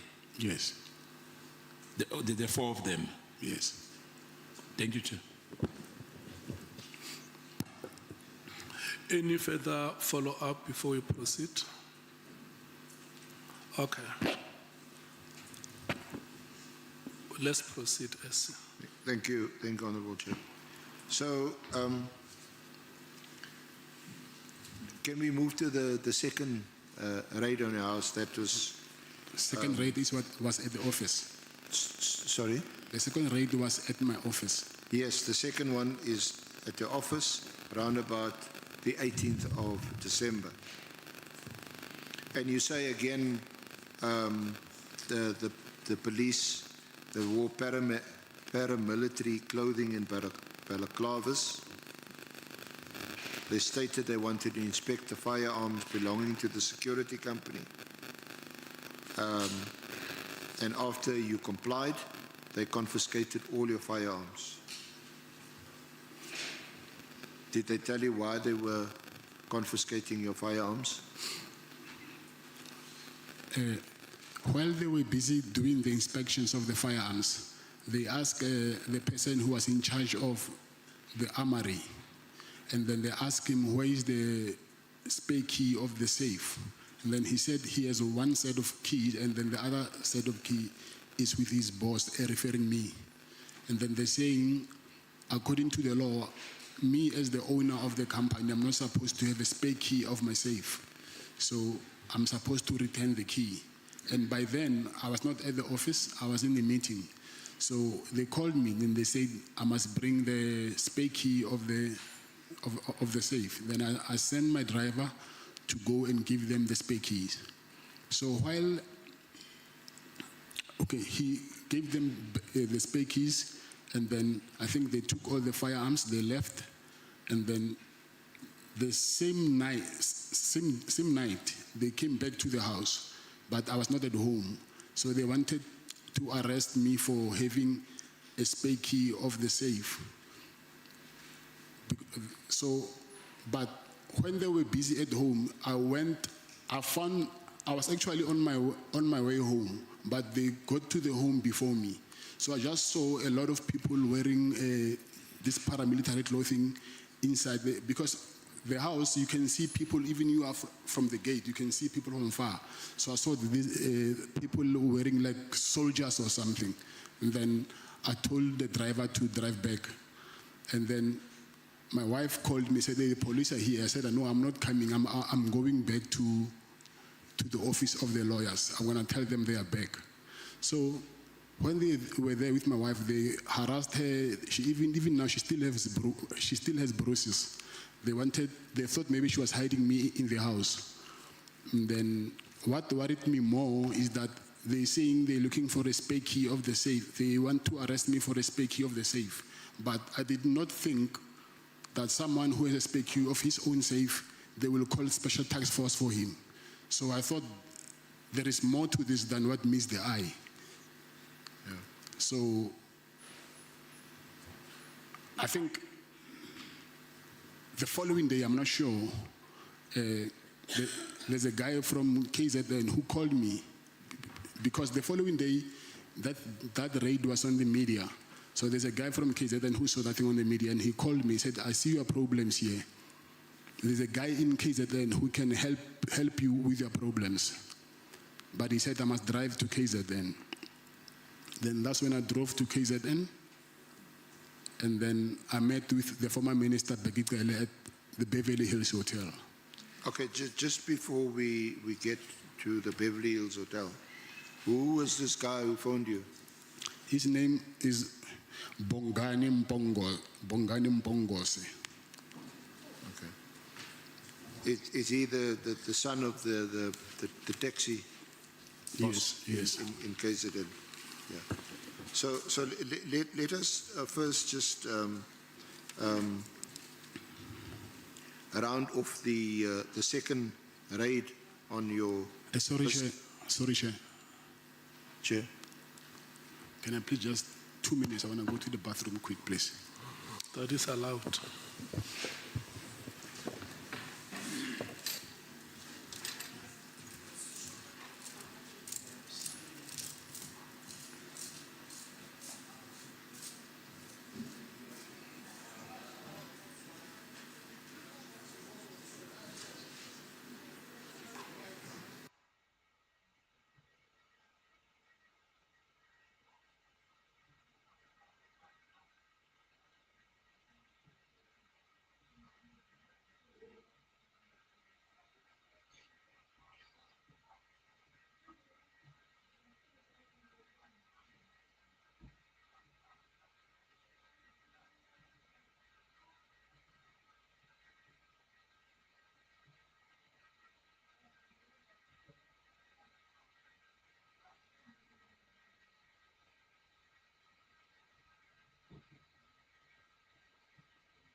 SC.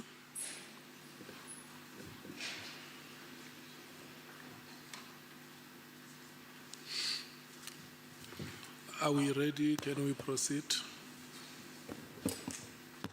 Yes, I'm ready. Okay. Thank you, Honourable Chair. Honourable members, Mr. Matlala. So, on the 18th of December, did you had gone to the house, but you saw that there was something happening in the house, so you turned back. Yes. Did you go back to the house at all on the 18th? No, I didn't. You didn't.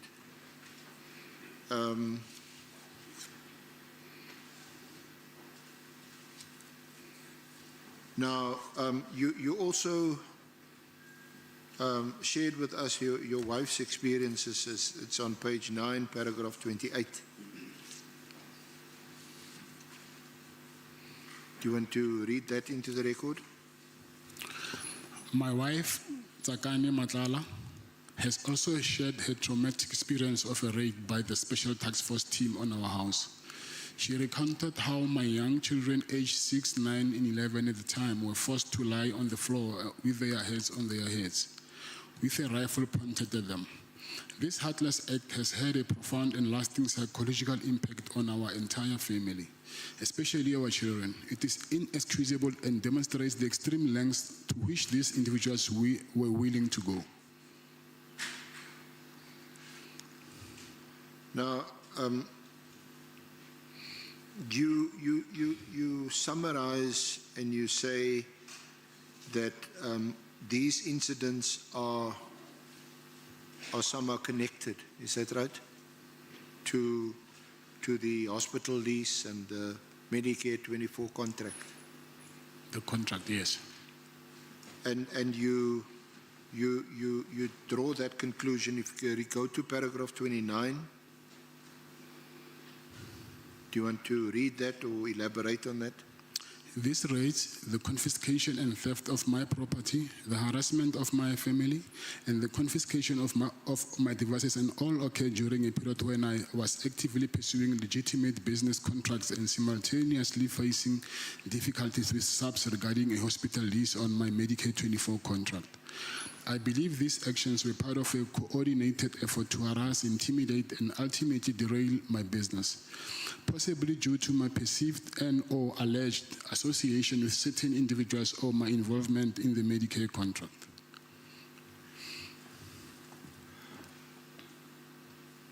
So do you want to elaborate on that? Oh, yes. But I think it will be more clear if I can maybe explain what happened to my meeting in Beverly Hills, so I can go back to this, because I see these things are not in a sequence.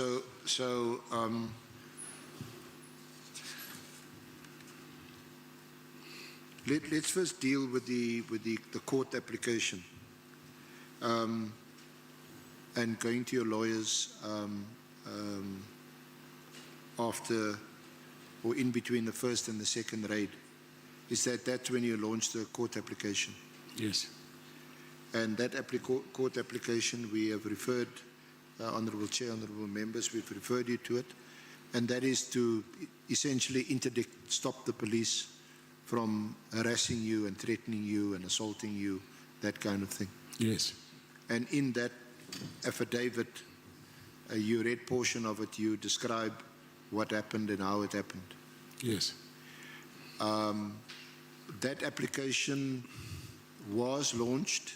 In other words, your lawyers went to court, they had it issued, and they also got a date. Yes, that's correct. And set it down for the matter to be heard. Yes. The matter was never heard. It was set to be heard on the 24th of December. Yeah. But it was withdrawn. I will explain what happened here. Yeah. So,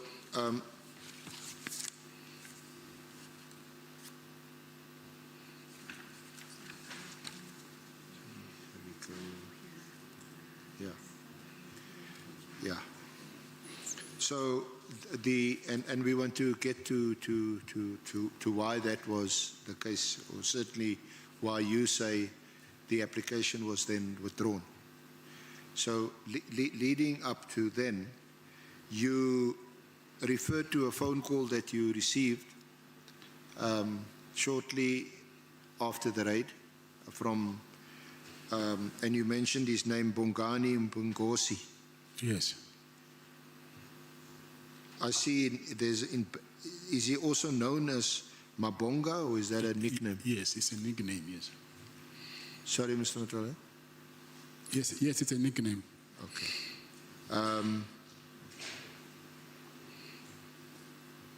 And that was also in December. Was it after the second raid or after the first, or in between? The phone call. The phone call after the second raid. After the second raid. Yes. So that was after the 18th of December. Yes. Do you or did you know Bongani? Yes. Bongozi? Yes. Sorry? Yes. How did you know? I knew him. How did you know him? I knew him because he was friends with a friend of mine from KZN. Okay. Was he connected to the late Msisi at No. Because they were also in the taxi business. He was not in a taxi. I knew him, but he was not my friend. He was someone, I think he was into security as well, not taxi. Okay. And wasn't his father a big taxi? His father, not him, yes. Yes. Yes. Yeah. Because that's how former Minister Kele knows him. His father was in the taxi business. Okay, yes, that's what I also learned but from Mr. Kele's affidavit, but I didn't know about that before. So he's also phoning you and telling you he's heard what happened. Yes. And he asked you to go to Durban. Yes. Why? He said there is someone that he knows that he thinks he can help me regarding this problem of harassment. Okay. Did he mention a name? Yes. Or did he just? Yes. Whose name did he mention? The former minister, Bekele. So he told you to come to Durban and to meet with former Minister Beki Cele. Yes. And why would it be necessary for you to meet with former Minister Cele? Because he said he will help me to tell these people to stop harassing me. So you're getting offers from help all over the place? Come again? You're getting offers of help all over the place after the raids? Yeah, I will say so.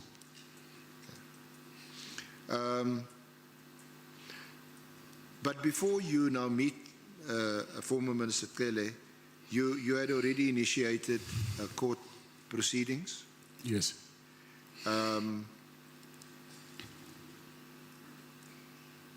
So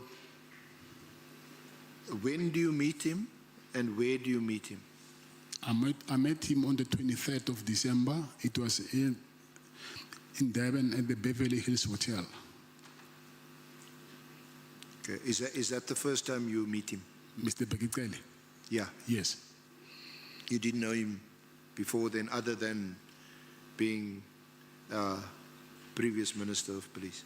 No, I just knew him as being the previous police minister.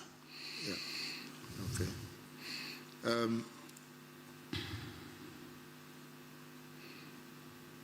And did he give you any indication that he knew about you and what you do and your business interests? This is Minister Cele. You mean while we were speaking? Yeah. Did he say, oh no, I know you, I read about you, I heard about you? Yeah, actually, he knew about my problem and when I was explaining it to him. But he didn't, I think he didn't know the face maybe, but the name and what was happening, he knew about it. Okay. So when you met him, was it your impression or clear impression that he knew about these raids on your property? No, he told me when I was explaining him my problem. He was aware of it. He was aware of it, okay.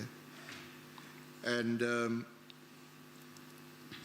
Then you say at paragraph 37 in the last line that Minister Cele then requested you to withdraw the court proceedings. And you describe it here as a gesture of goodwill, and he assured you that he would assist.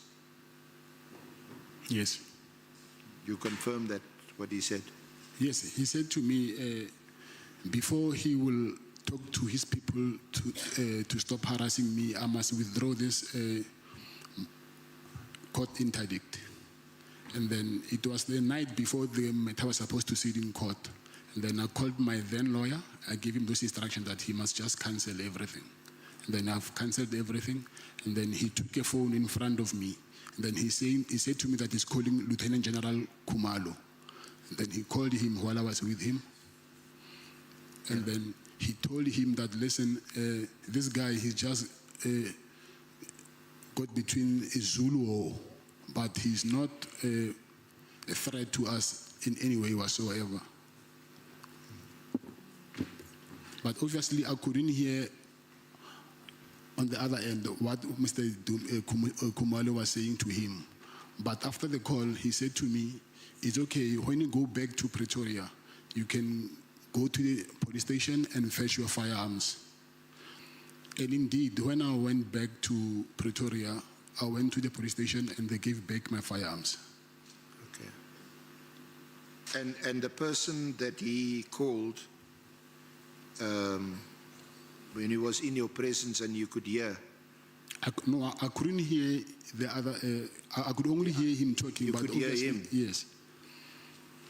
But are you sure that he called Lieutenant General Dumisani Kumalo? That's what he told me. Sorry? That's what he told me. That is what he told you? Come again? Sorry, that's what he told you? Yes. Okay. And what happened after the phone call and before the phone call? Did you also phone in their presence, in Kele and Pungosi's presence? Did you phone your lawyers to say, yes, withdraw this, don't proceed with the court application? Yes, I did that, yes. Okay. I see. May we take Honorable James? Oh yes, where was that? In Zulu. Thank you, Chair. Just clarity, you said that you met with former Minister Becky because you received a phone call that he could assist with your problems, right? Yes, that's correct. Which spoke to the harassment charges against the police. Mr. Becky testified before this committee saying that the reason for your meeting was because you had information for him about the current minister, Minister Nkunu. So I'm just confused, what was the main purpose of that meeting? If you can just give us clarity. Thanks. The purpose of my meeting was for me to ask him to stop the police from harassing me. But what you're saying, I know about it. I will explain further when during my meeting with him there by the hotel. Honorables,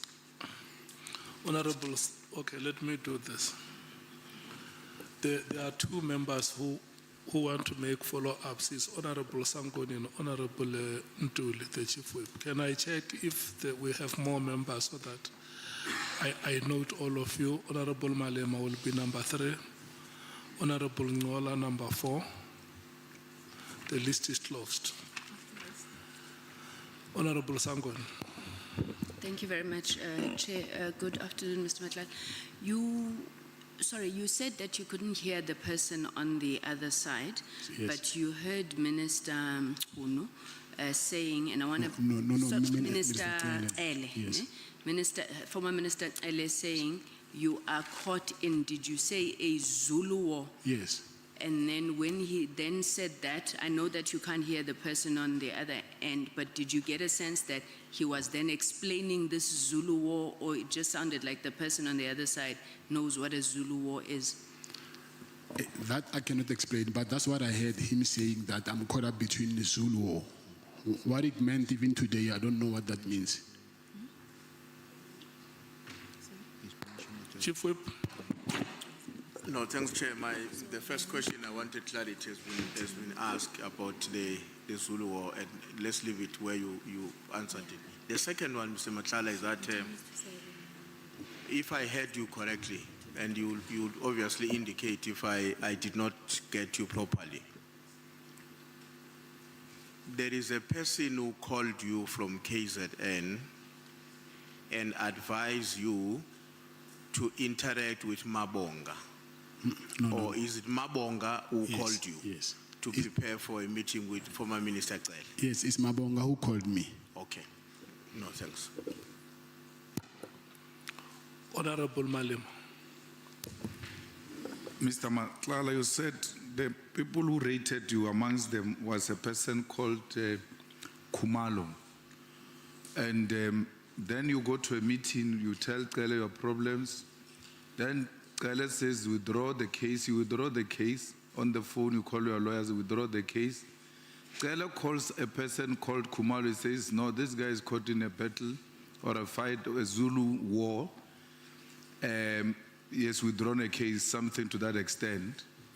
And then when he drops the call, he says to you, when you return to Pretoria, go and take your firearms. When you return to Pretoria, you get your firearms. Do you have any reason to doubt that indeed he was talking to Kumalo, because the person who was at the center of taking your firearms was Kumalo? No, I didn't say I had any doubts. No, I'm not saying you said that. I'm saying, do you have any reason to doubt that he was talking to Kumalo, because the person who came to fetch the guns is Kumalo. Then Kumalo get calls, the guns get returned. Yeah, I mean, the guns, you go and collect the guns. So when Cele says, I spoke to Kumalo and you get the guns, you have no reason to doubt that Cele was talking to Kumalo? No, I didn't have any reason to doubt at all. Thanks. SC, let's proceed. You forgot? Oh, yeah. I forgot you, Honorable Ngola. And I see that there are members who are triggered by... Sorry, Chair. I think I need to clarify something to Mr. Malema here. Because the person who came to my house, it was Colonel Kumalo, not Lieutenant General Kumalo. However, Lieutenant General Kumalo, I just learned now that he is the operations manager of this PKTT unit. He's the head of this unit. I just learned now through the affidavits. Yeah. Let's do like this. Before you speak, who else wants to speak? Honorable Mwango wants to speak. Well, there are two things. Thank you, Honorable Chair. We are starting with Ngola, and then you come after him. Honorable Ngola. Thanks, Chair. I want to check quickly. Was the meeting between you and the former minister on the 23rd of December or on the 18th of March? 23rd. 23rd December? Yes. Oh, okay. What mode of transport did you use to go to Durban? I drove. You drove? Yes. Okay, thank you. Thanks, sir. Bangazita. Thank you, Honorable Chairperson.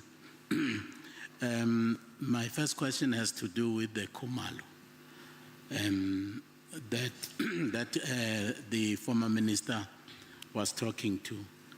Could it be the Colonel Kumalo who actually was leading the operation that actually took your property? Or could it have been the general? Because there are two Kumalos that are involved that you have already mentioned. And my second question has to do with Mpungose.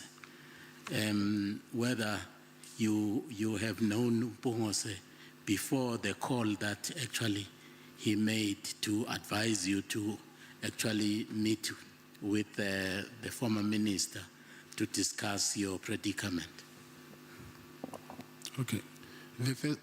The first question, actually, there's three Kumalos. There's the colonel, and there's a major general who is the head of detectives in Gauteng, and there's a lieutenant general who is the head of who is the operations head of this PKTT unit. So the person that I'm referring to is Lieutenant Dumisani Kumalo, who's the head of the operations manager. I don't know what to call him, of this PKTT unit. And the other question you're saying it was Mpongosi, right? You said I knew him before. Do you know him before? Yes. Before the? Yes, that's correct. Yes. Well, no, I will come back at some other time. Okay. Okay. I'm looking at you one by one, honorable members, that we proceed. Let's proceed. Thank you. So, Mr. Matlala, you quite nicely explained the differences between the three Kumalos. Yes. Is that something you learned later? You seem to be pretty well informed. Yes. It's because while I was complaining to Minister Kele, I just learned after, even myself, because when I applied for that High Court application, remember they give you the right to reply. So the person who replied, it was General Kumalo. You know, the respondent must reply. So the person who replied, it was General Kumalo. And while I was, but we'll get to that later, but when I was with Mr. Kele this year now, when he used to come visit me, to visit my penthouse here in Pretoria, he told me that I was under the impression that Lieutenant General Kumalo, Dumisani Kumalo, he was the one who replied to my High Court application. Then he explained to me that no, actually it is General Mbuso Kumalo, who is the head of detectives in Gauteng, because the unit that is operating here, I think it's a joint venture or something with the PKTT thing. So he explained that thing to me. Then that's when I understood that, okay, there's also Major General Kumalo, who is the head of detectives, and then Lieutenant General Kumalo, he was the overall head of this PKTT unit. So that thing, I also got it from Mr. Kele. Thank you. So it sounds to me the same sort of combination of PKTT and the Gauteng. I think they would be the elite sort of drug syndicate unit, and the other Kumalo, who also raided Molefe on the 6th of December. Were they the same police who raided you on the 6th of December? I will say the same unit. Same unit? Because I think that thing happened while I was raided, he was also raided. So it cannot be the same people. I don't know. Maybe they came to me before and went to him after. I don't know that. But because I was never arrested that day. So maybe they came to me first and then they went to him after. I don't know that. Yeah, I don't. But what I know is they are dealing in political killings. Hence they call it the political killings tax team. Mm. So I thought that they were dealing with political killings. Okay. So it certainly then appeared to you that former Minister Kele was someone who could assist you and did assist you. He did assist me, Your yes. firearms were all returned. Yes. Assist you. He did assist me, Your yes. firearms were all returned. Yes.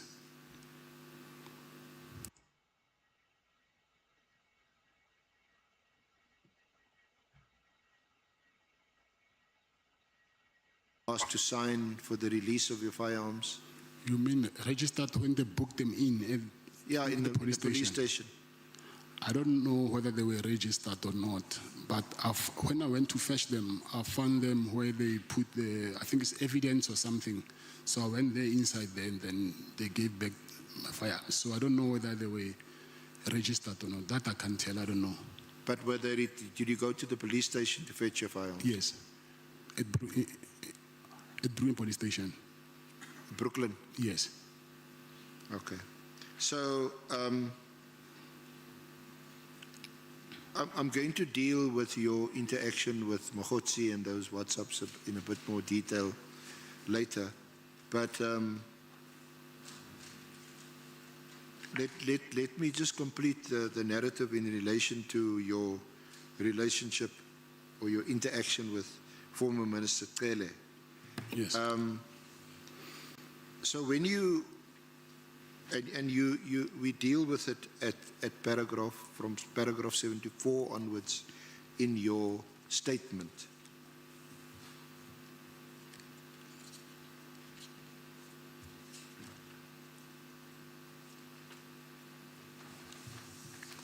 On page 18.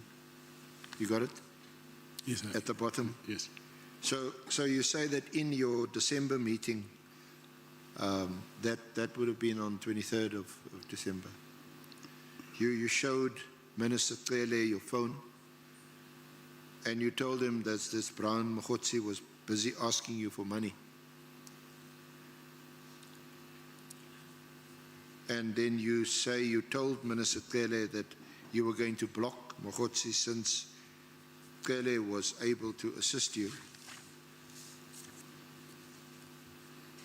But former Minister Cele then tells you not to block Mogotsi because Mogotsi will lead you to Minister Mkhunu. And his advice to you was that you must keep on entertaining Brown Mogotsi. You confirm that? Yes, I confirm that. So just maybe elaborate and expand a bit on that statement. Okay. Yeah. For me to elaborate that, I think I need to go back to the second raid from my house. Yeah. Because when they came for the second, not for the raid actually, when they came to arrest me for the spare key of my safe. So when they left, I actually called Brown, and then I told him that, listen, these people that are harassing me are here. And he said to me, you know what, I need to bring specialized investigators to come here and then see actually who are these people and then who are they, who did they report to. And then he said to me, but these people are not from Pretoria, so you need to, you'll see on the proof of purchase from my bank statements that I paid him.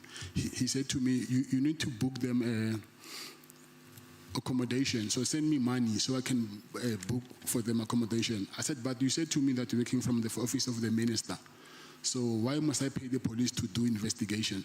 So I said to him, okay, can you arrange that I see the minister? Then I tell him that why must I pay for police investigation? And he said, no, the minister now is not available. Do you really need help or not? And then I actually gave him the money. I sent him that money. And then, but there were no people came to the house to do any investigation. And then, I think after 2 or 3 days, he said to me that it's almost this January 8th thing that they celebrate every year, and then he needs help that I must.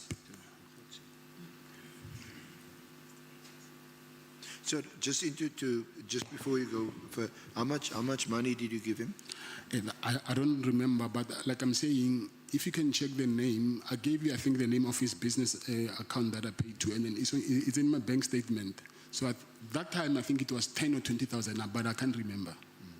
I can't remember. Okay. So sorry, I interrupted you. Please. Yeah, and then yes, I was saying,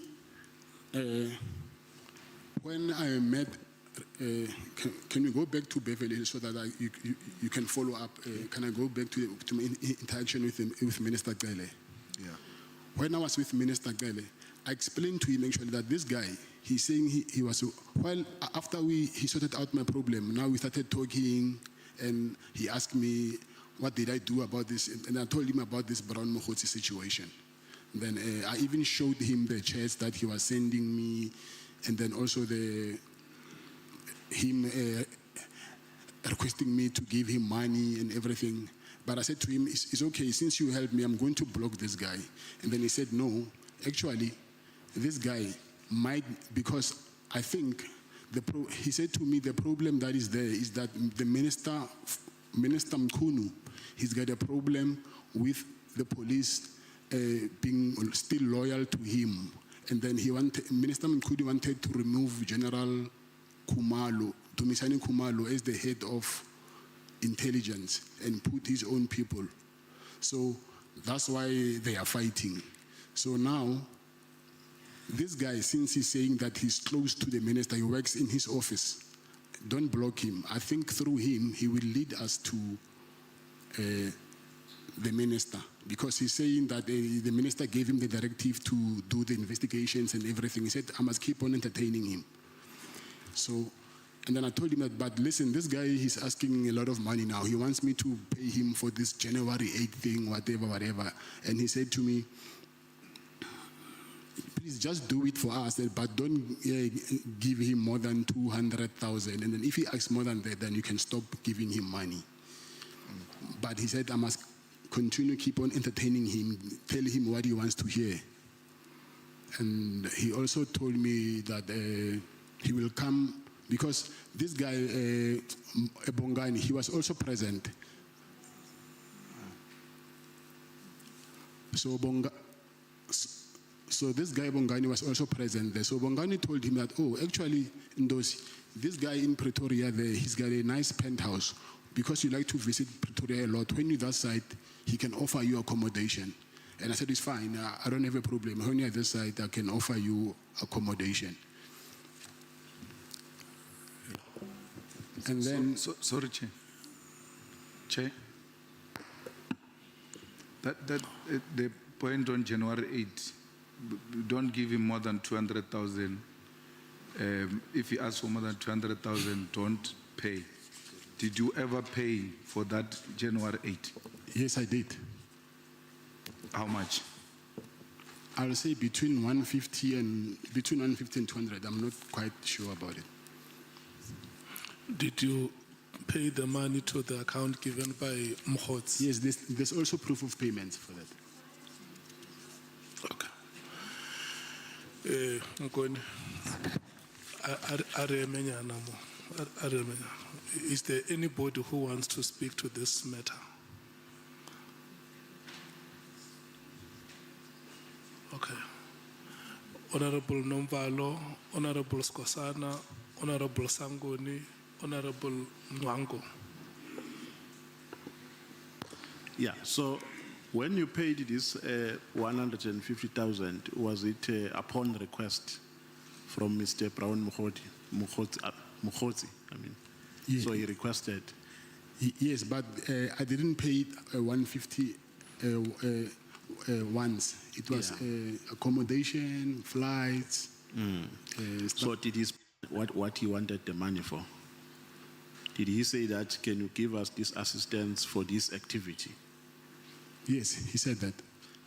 He said for January 8. Yes. Did he mention who was also to benefit from that amount? Yes, he said the minister. So he was asking the money on behalf of the minister. That is how he requested for it. According to him, yes. According to him. Yes. Him and the minister, or the minister only? Say that again? Him and the minister, according to his request, was it for him and the minister or for the minister only? No, it was, from what I understand, the minister sent him to go and ask for donations there and there. Okay. And then I was one of them.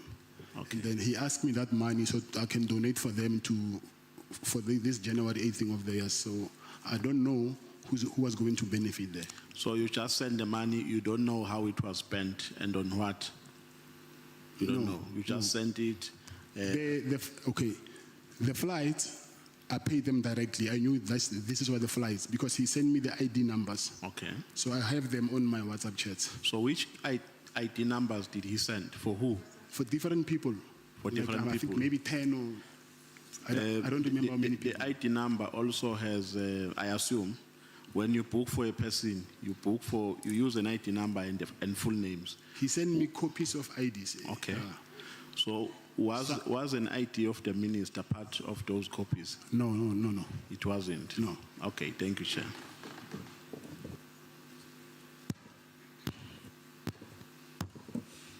Chair, through you, Chair, I think the witness is aware that if you are aware, Mkoni, that Brown Mokhotsi, with others, he was one of the fundraisers on CR17. Do you know that? He was what? One of the funders. Funder. Yeah, in other words, he was raising funds for CR17. Oh, I'm not aware of that. Thank you. Now, I believe that, I thought perhaps he was an extortionist, because what you said, that he said he calls you from the office of the minister, am I right? Yes. Like he was working with the minister. Yes. Hey. But what is your question, Charlie? No, uyayizwa wena ngabe uyizwe chair, because iyahlaba vele. Kodwa ke I'm saying he was extorting money from you. Ngendlela kwenzeke ngakhona, am I right? Yes, no, I agree with you. Thank you, Chair.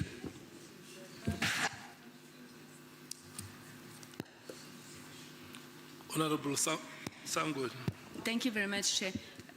Mr. Matlala, you said that former Minister Ele says that just keep this guy going, Yes. so that he can lead us to Yes. Minister Mkhunu. Yes. What did you understand by lead us to Minister Mkhunu? What was your sense that? That's what he told me actually, that he wanted, he said him and his team, meaning General Kumalo and his team, they wanted to arrest Minister Mkhunu. So they wanted to find something that they can use against him through me when I'm busy entertaining Mokhotsi, by even end up risking my money just to make him to be comfortable with me. Honorable Breitenbach. Mazel tov. Thank you. Mr. Matlala, what is January the 8th? I don't know. I know January the 8th is the celebration of the ANC, I think, when they, but I have never been there before. I don't know what is happening there, but I know that they celebrate maybe their celebration for how many years the ANC has been in existence or something. And that's what your money was used for? Say that again? And that's what your money was used for? I don't know whether it was used for that or not, but that's what he said, that he wanted to use it for the January 8th thing. Thank you. Bangazita, will come to you, Mkhalak. Well, thank you. I just wanted to make sure that I understand. Because when the former minister was here before us, he said that the meeting was for the purpose, was actually initiated by you through Umpungos. Yes, I saw because you wanted Minister Cele to actually advise you what to do about what actually had happened. That's one. Two, whilst we were discussing that, there was an issue which you raised with Minister Cele, that you had been approached by a certain person, whom I believe is Mokhotsi, who had asked you if you could actually fund the campaign of a particular leader of a particular party. Is that an accurate? I said that, you're saying I said so?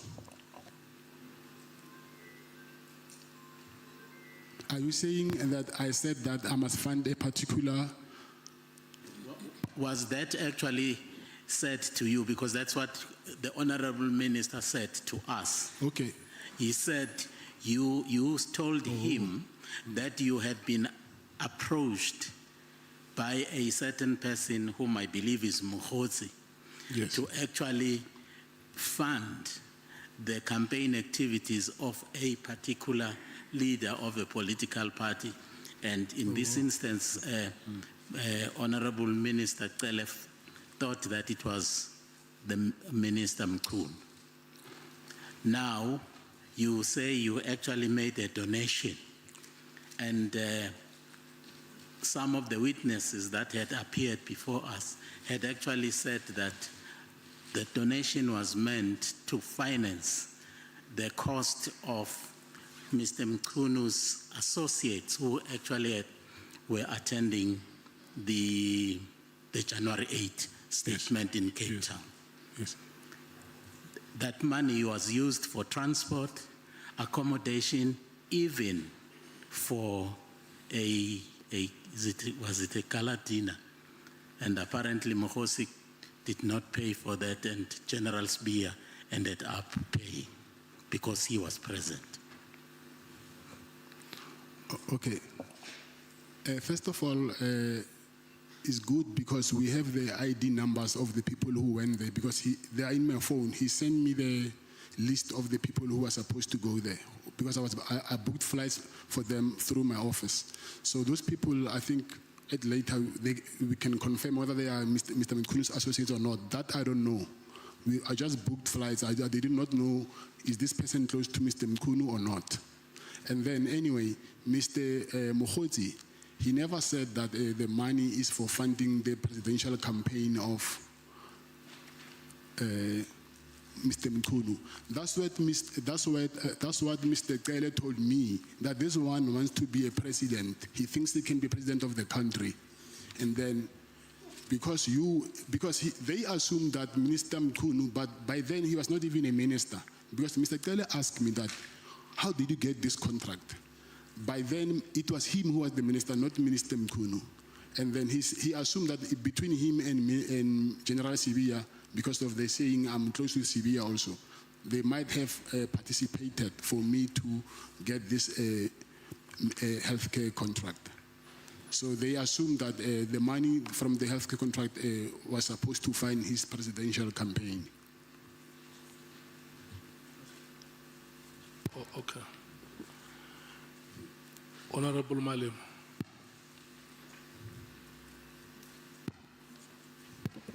Thanks, Chair. So I just want to make a follow-up on the same question. General Kele said you called him, you met him, told him Mokhotsi told you that Mkunu wants to be a president, and therefore they need you to finance the campaign of Mkunu. And they told you not to work with Kele and make sure you close Kele out and Zuma out. Don't tell them these issues. And from there, you need to keep on giving him information, because when we asked him, why do you keep Matlala close to you? He said, no, I kept him close because he was bringing information from Kunu to my side. So I can't let him go because he's giving me information. He said that under oath. And now you are saying he's the one who came with the information, the opposite of what he told us. So effectively, I'm asking you, Mr. Matlala, did former Minister Kele lie under oath about those issues in relation to your name? Yes, he lied under oath. Thank you. If he was asking, for me, was seeking information, why would he even ask me to ask my protectors to take him and his wife to a wedding somewhere in Lanseria? So that there was no way from me sending my protectors to drive him to a wedding. There was no way he will get information from those guys. He don't know them. If he wanted information, he was supposed to all the time make sure that I'm with him so that he can suck information from me. But it was for his own benefit. I even gave him even money. If you are here to suck information, that money, declare it somewhere that, okay, this guy gave me this money. And then, but since we know that for him, we want information, I had to ask money from him. I don't think he even declared that money.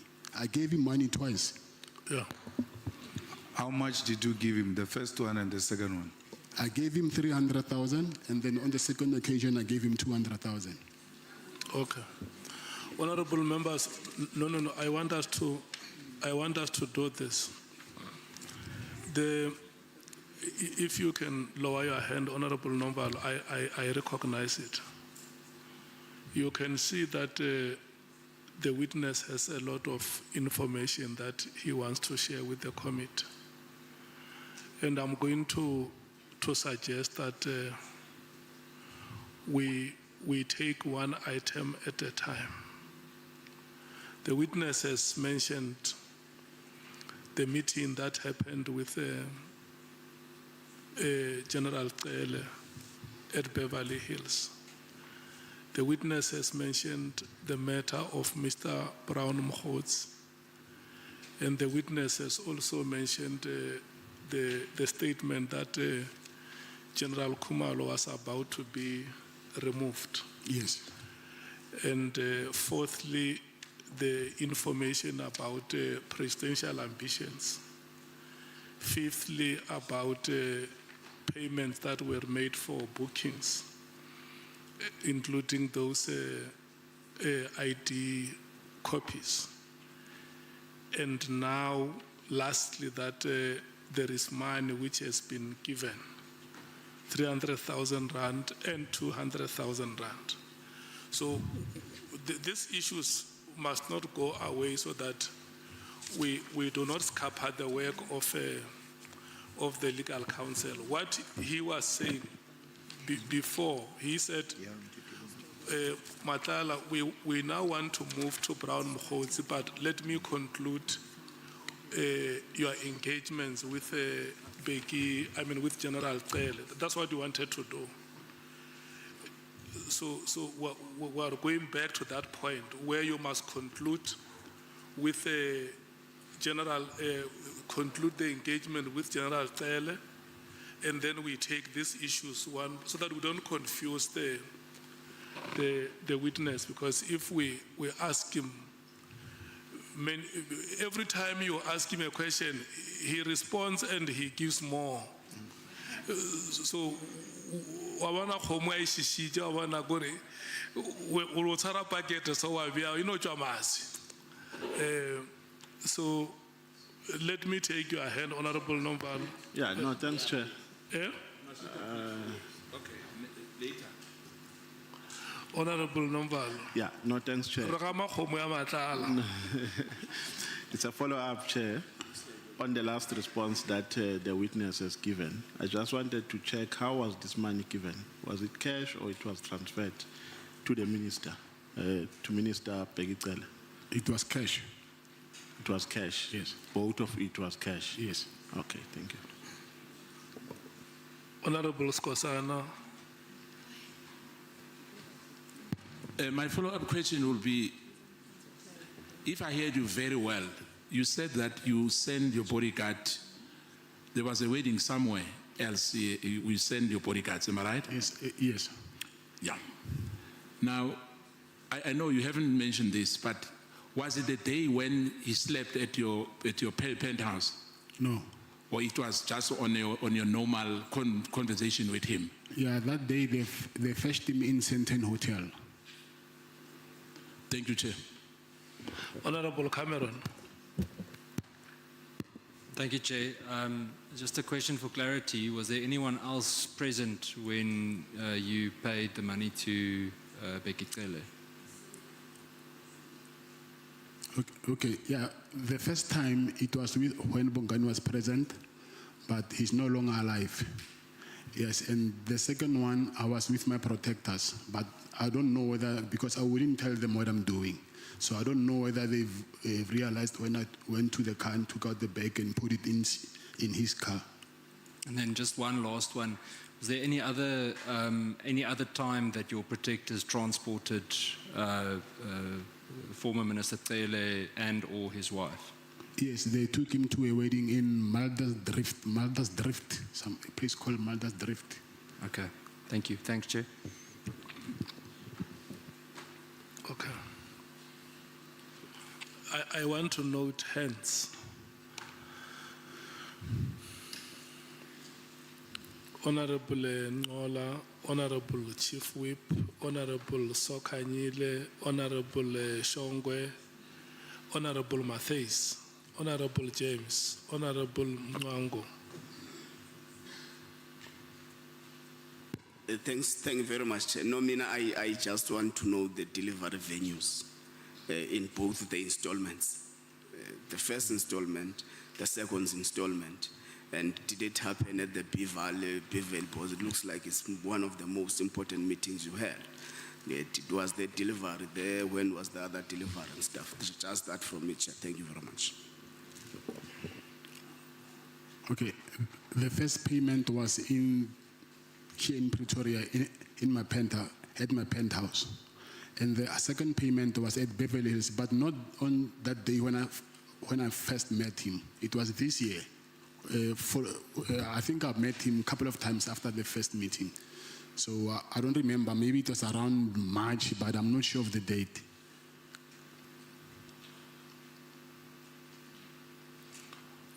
Chief Whip. No, Chair, I'm covered up because I thought I wanted clarity if the Beverly Hills first meeting is the one where you brought money to pay. Because I wanted to know why would you bring money for the first meeting? Nobody has asked for it. But he has helped us to say it was on a different occasion. But maybe what was the money for on both occasions? Was it specified? Why is this money required? Okay, when he came here in Pretoria, then he called me. He got first to my apartment, and then I found him there. And when I got there, he said, "Okay, I'm here at your apartment, and last year, remember, I helped you, but even now, you're not doing anything for me to show your appreciation." And then that's when I made the. I'm here at your apartment, and last year, remember, I helped you, but even now, you're not doing anything for me to show your appreciation. And then that's when I made the. And then that's when I gave him the first 300,000. So even the second payment, it was because of the same reason. But when going on, I'll explain further because of actually there was more. But as I go with the SC, then I will explain further that he actually wanted more.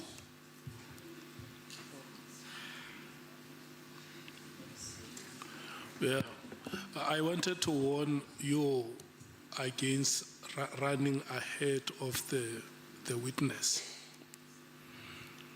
But if you insist on asking questions, I can't stop you. Yeah.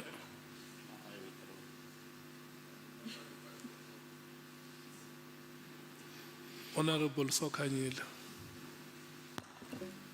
No, I wanted to check, Chairperson, with Mr. Matlala, did he meet former Minister Bheki Cele at Zimbabwe? What were they discussing on that? Or were there exchange of monies even in that, the meeting of Zimbabwe? Is it the correct person? Yes, at Zimbabwe, that's when he said to me he wanted to introduce me to General Mukhonazi. Yes, we met at Zimbabwe. And then the reason for that, that's when he wanted to introduce me. He actually called him to come there as well, but that day he said he was going to meet the king, so he couldn't come, the Zulu king.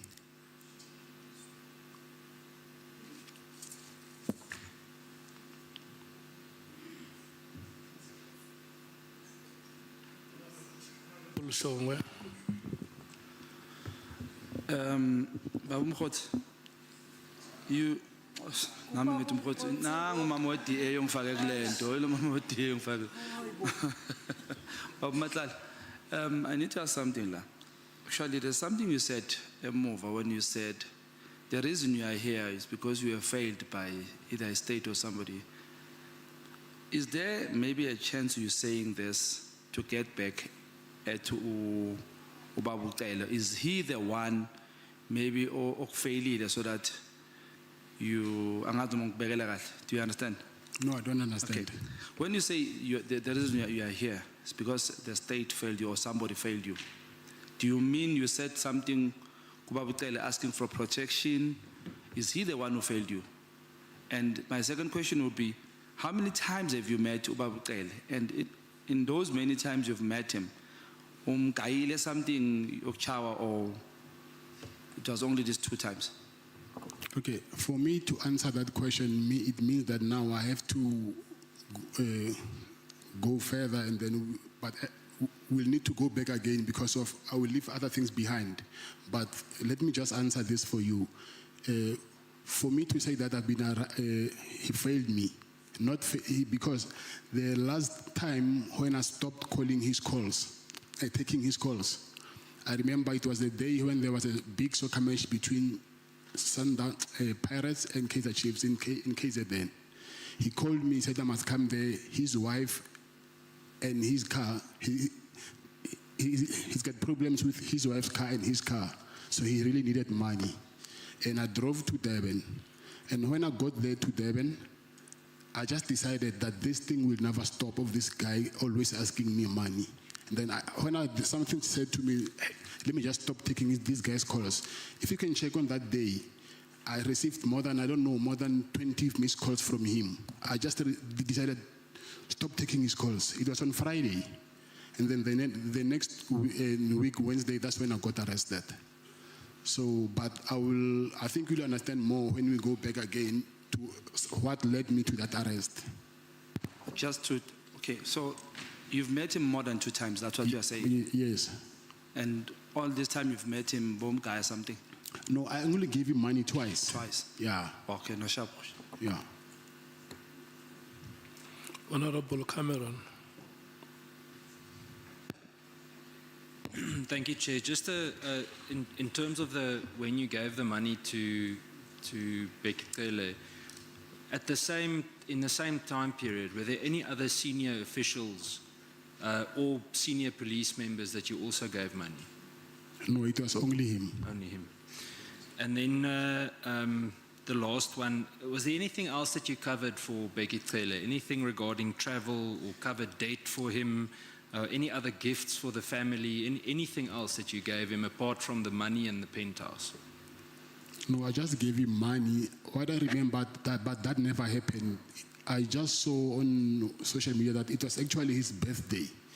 And then I wanted to buy him a suit, but I couldn't get it on time. So, but that thing, I never did. But it was only a suit that I was supposed to buy for him, but I didn't. But that was supposed to be a gift. He didn't ask for it. Thank you, Chair. Honorable James. Thank you, Chair. Mr. Matlala, please explain to us how these acquaintances that you've just met recently knew that you had all of this money. Knew that I had money? Yes. Who? Mr. Becky, Brown, because everyone seems to be getting money out of you. How did they know you have all this money? It's the contract. That was public knowledge. Oh, okay. Thank you.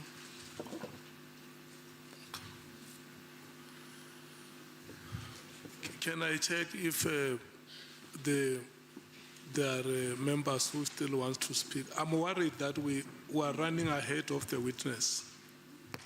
That is my greatest worry. And if we were to allow the SC to lead evidence, you can agree with me on some of the questions you ask here are not follow-up questions, because the witness has never mentioned anything about some of the questions you are asking. Honorable Matthews. Mine's definitely follow-up, Chair. Do you have or have you submitted receipts? Because you said you withdrew money from the bank for the 2 payments that you had to give to Becky Cele.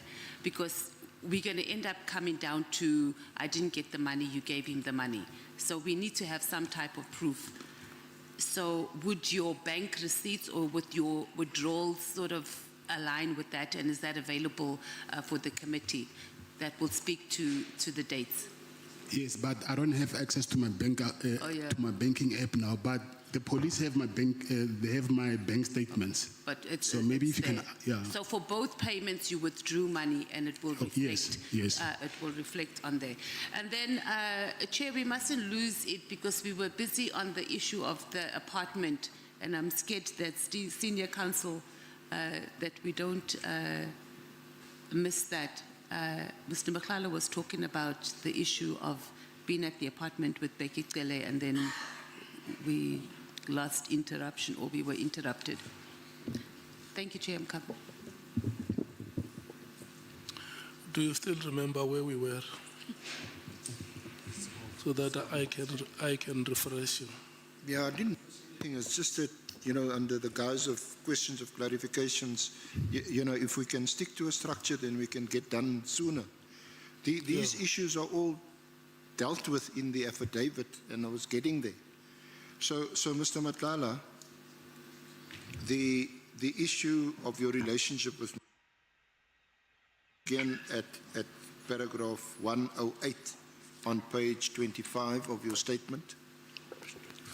Page 25 of your Just statement. on a point of order, Chair. Honorable Malema. The senior counsel must be reminded that this is our committee.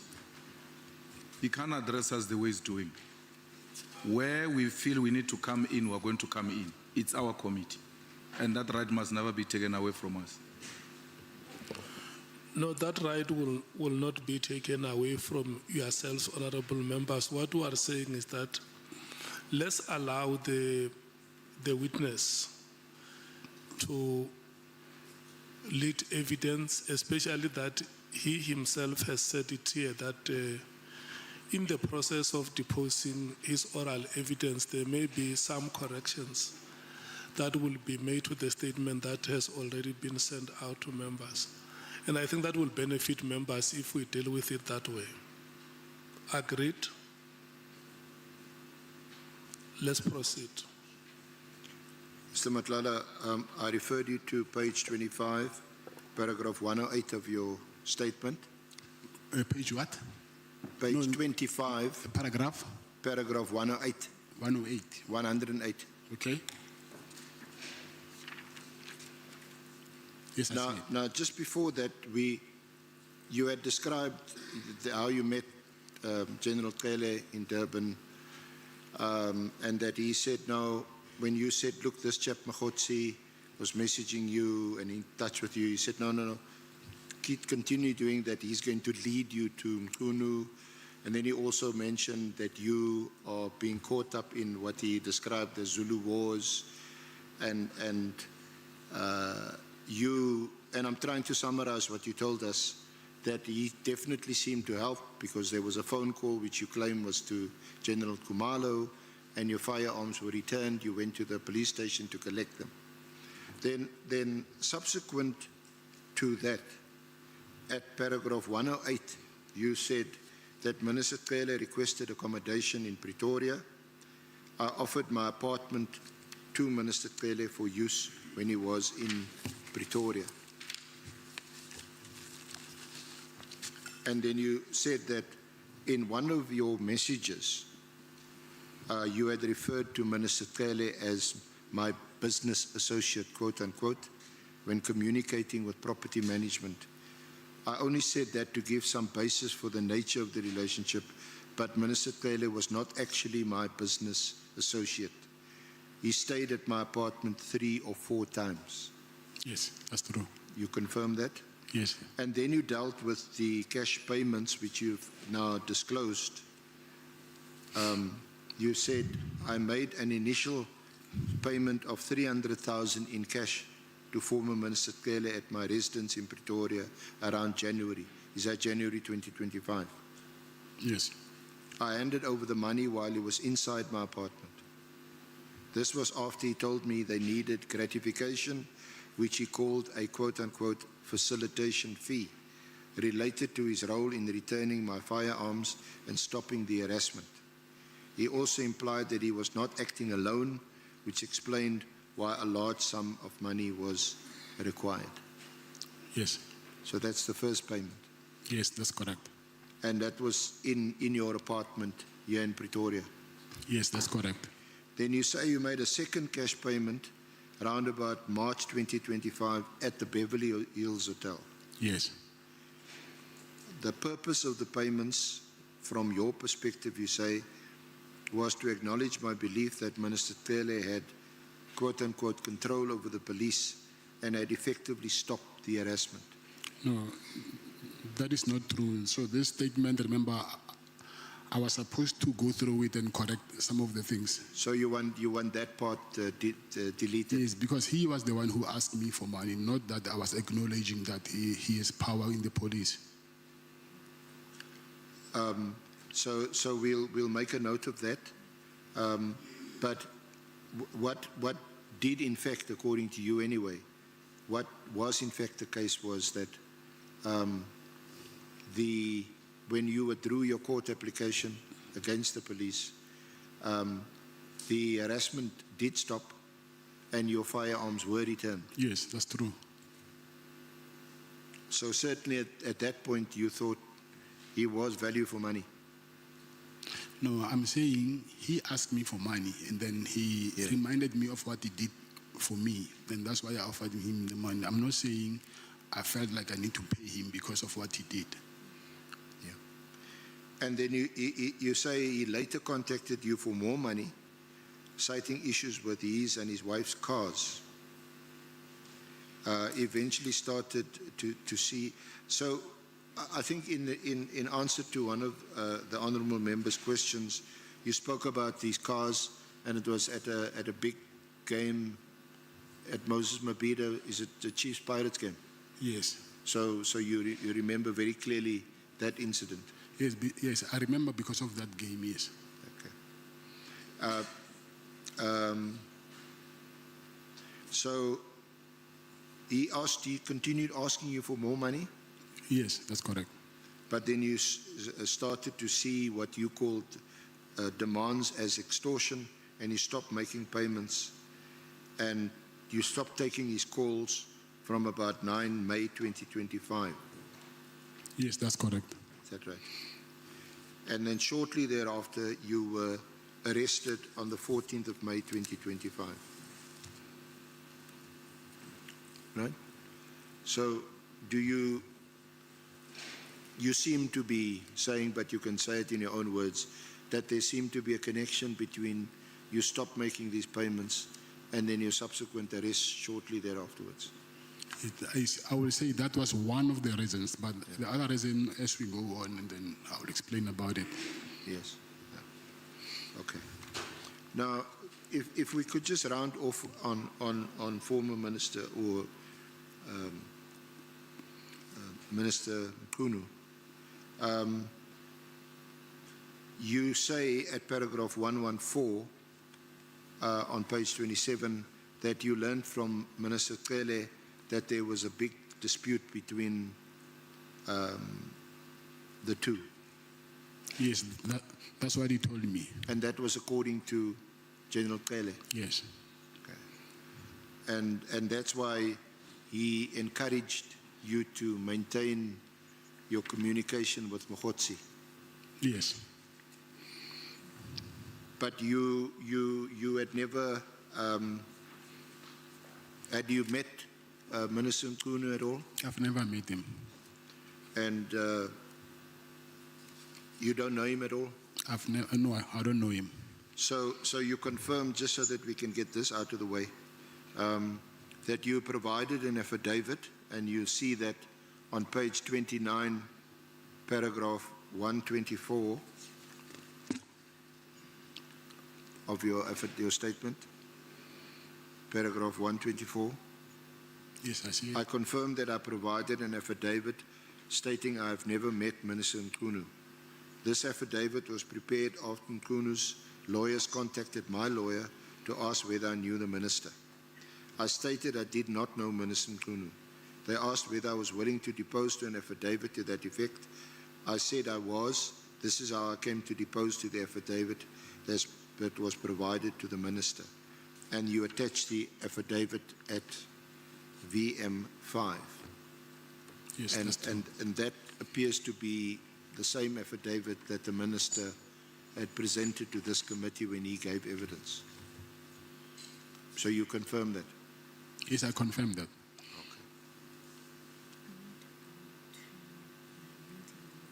Okay. All right. So if I could just, so let me just summarize quickly. You had this big contract that you were awarded of 350 million. You started experiencing problems, and then there were these raids on your house and then on your office. And following these raids, you get 2 calls that take you down 2 different paths. The one is from a guy called Brown Mkhotsi, and the other one is from a guy called Mpungosi from KZN. Mkhotsi appears to, well, or so he claims, that he was in the minister's office, and that's that path. And that's all about Mkhunu and January the 8th and all that. And also extracting, or rather extorting, money out of you. And I think you mentioned a figure of around about 200,000. Maybe not in one payment, but in different payments. Then the other one is Mpongosi, that leads you to General Cele. Yes. That's the. So is that a fair summary of where we are now? Is that your troubles, your woes, lead you down these 2 different paths, and both of them cause you to spend money? Yes, I agree. Now, can we go to page 30 and then, are you there at paragraph 126?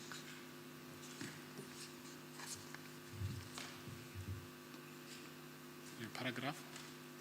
Sorry, you said paragraph what? 126? It's page 30, paragraph 126. Yes, I'm here.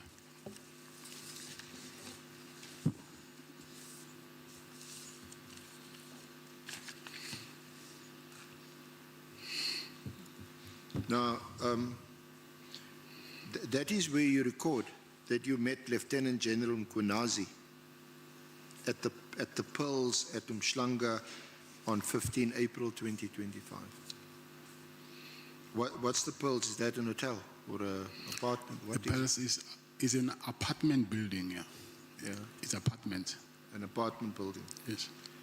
And you say that Minister Cele had arranged for you to meet him. Yes. And you say this was the result of my interaction with Minister Cele regarding issues with my SEP's contract. Yes. So this again takes us back to this contract issue. Yes. And you then say Minister Cele advised you that he knew Lieutenant, the spelling, is it Nkoa? Nkhua. Nkua, yes. Nkua. Nkua, yes. Okay, excuse my pronunciation. And then you say, but the person who was very close to her was Lieutenant General Mkhwanazi. And then you say, before we proceeded to the meeting, I contacted General Sinona, who is the head of the Hawks at KZN, as you were not comfortable to meet General Mkhwanazi alone. Yes. So can you just elaborate on this? And did you meet, and what was the purpose of the meeting, and what happened at the meeting? Okay. I'll go back a little bit so that we can understand how did I get to end up meeting Mr. Mkhwanazi. When I was with Mr. Cele, and then because he kept on asking me for money, and then I told him that, listen, SAPS is not paying me in time, and then also I don't even get enough purchase orders, so I'm not making a lot of money, though the contract is there, but I'm not making that money that you guys assume that I'm making. And then I told him that the person who's in charge of this contract, I think I'll say the custodian of this contract is Lieutenant General Nkua. And then he said, yes, I know about your problem, but I think the best person that you need to talk to is General Mkonazi, because he's more closer than General Nkua than I am. So that's when then he arranged that meeting. So when I met with General Mkonazi, he said to me, yes, I hear about your problem that you're having, so that that they don't give you guys enough work. They just send work in drips and drops so that they don't breach their contract. But actually, if it was according to them, they wouldn't send any purchase orders at all. They just send small purchase orders so that they can just keep you entertained.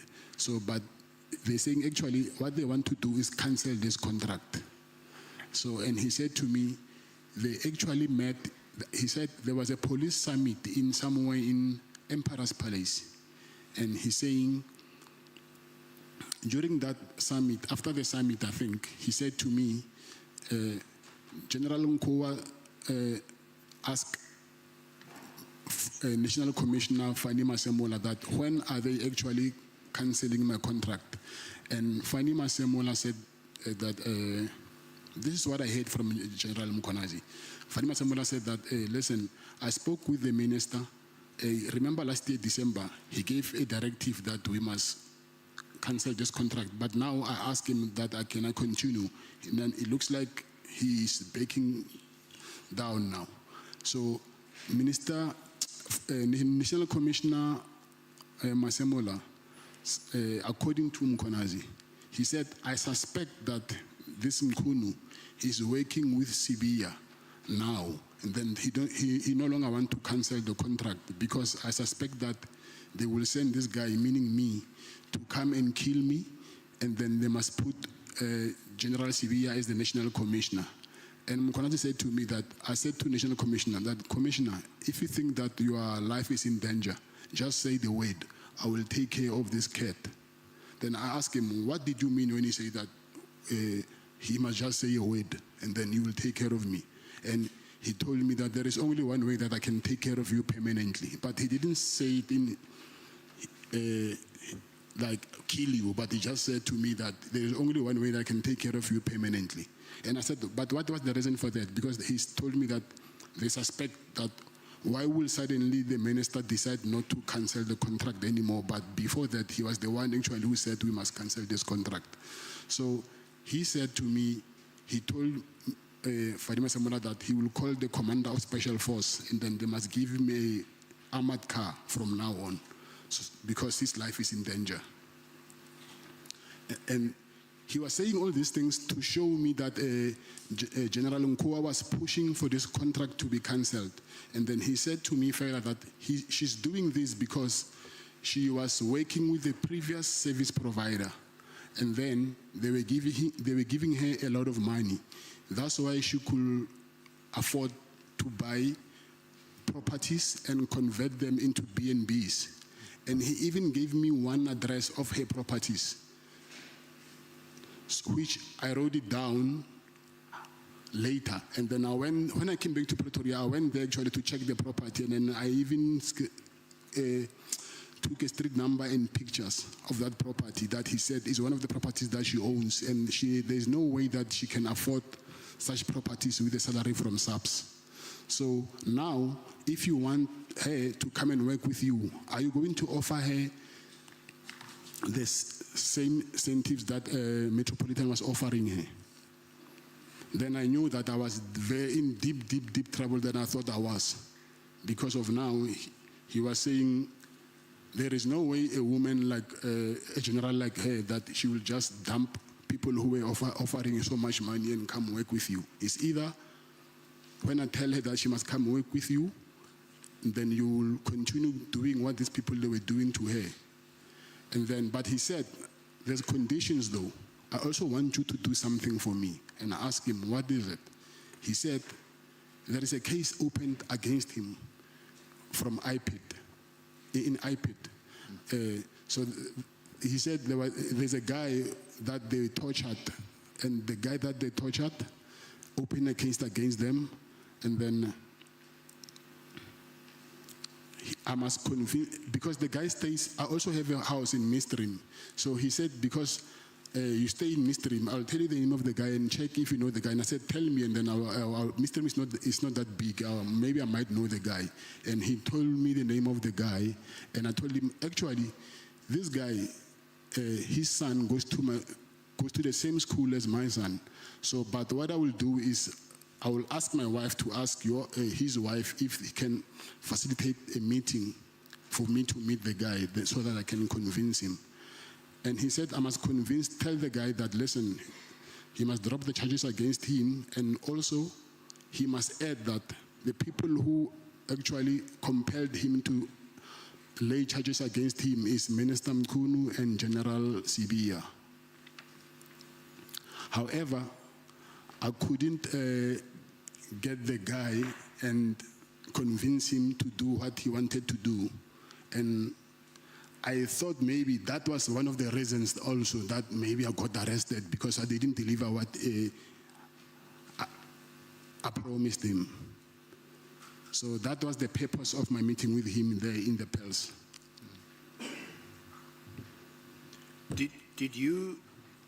Are you sure that you didn't meet General Mkonazi because you, in exchange for assistance to get the purchase orders placed with you, pursuant to the contract, that you were prepared to offer him information on Sabia?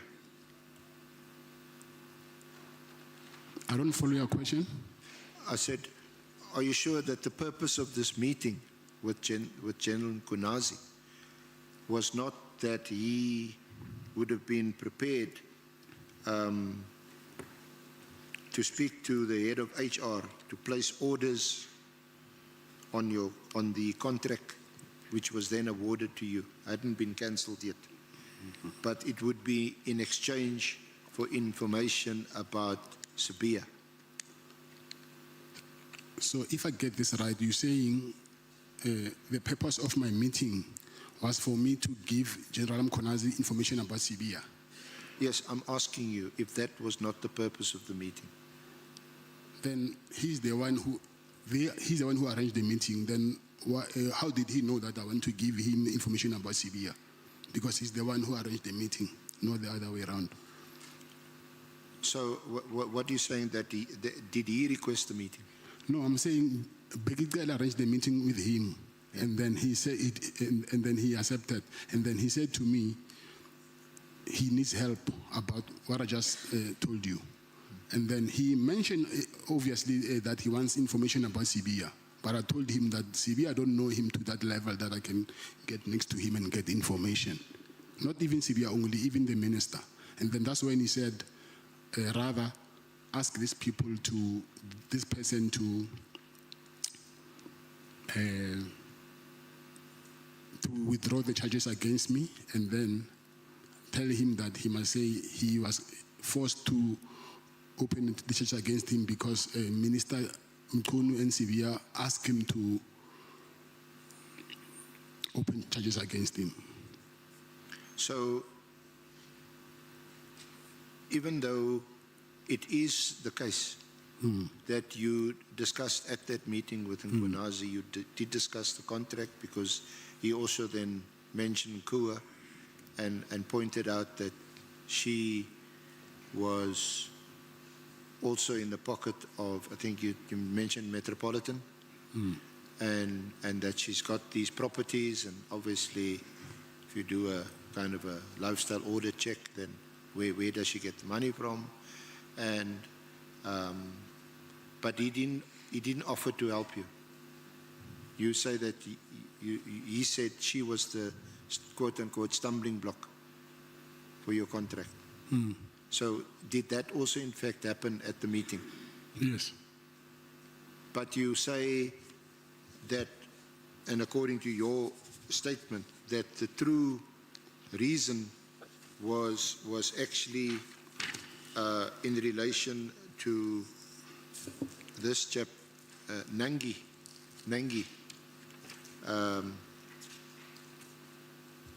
to convince him to withdraw the charges because Nangi had been assaulted and all that. Yes. Was that the true purpose of the meeting, according to you? To drop the charges, yes, and also about Nkoa to not stop my contract from to operate.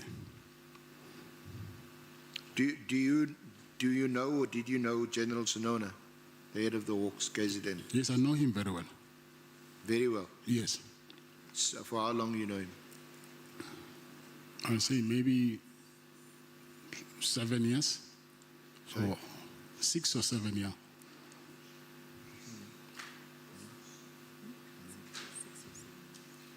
Oh, 6 or 7 years. I'm not sure. Yeah, I'm just I'm taking a wild guess. And what have you got some kind of a relationship that you know him for 6, 7 years? A relationship? Yeah. Yes, I do have a relationship with him. What's the nature of that relationship? He's like a big brother to me. And he actually married his last wife now that he married. She's my cousin, no, not a cousin, but we share the same surname. So I'm not related to her, but You're going to end up saying I'm your cousin. yeah, but you are.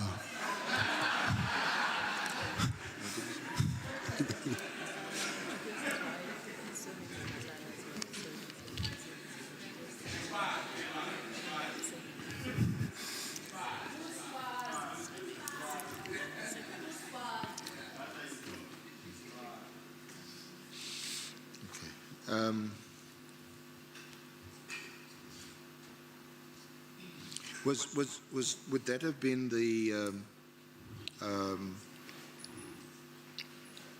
and you say that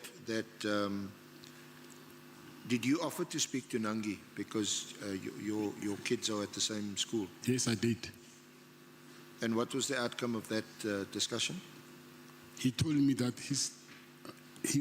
it was not only him alone who were tortured. It was him and his brother-in-law and some other guy. I don't know the name. And he said, as a result, his brother couldn't speak anymore. He lost his voice. So he don't think that these people will ever agree to drop charges against General Mkhwanazi.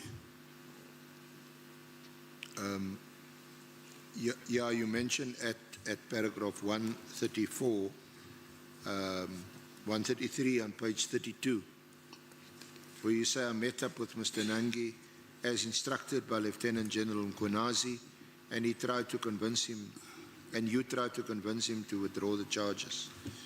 Nangi advised that he was not alone in the matter, and that his brother-in-law can't even speak as a result of the torture. Yes, that's true.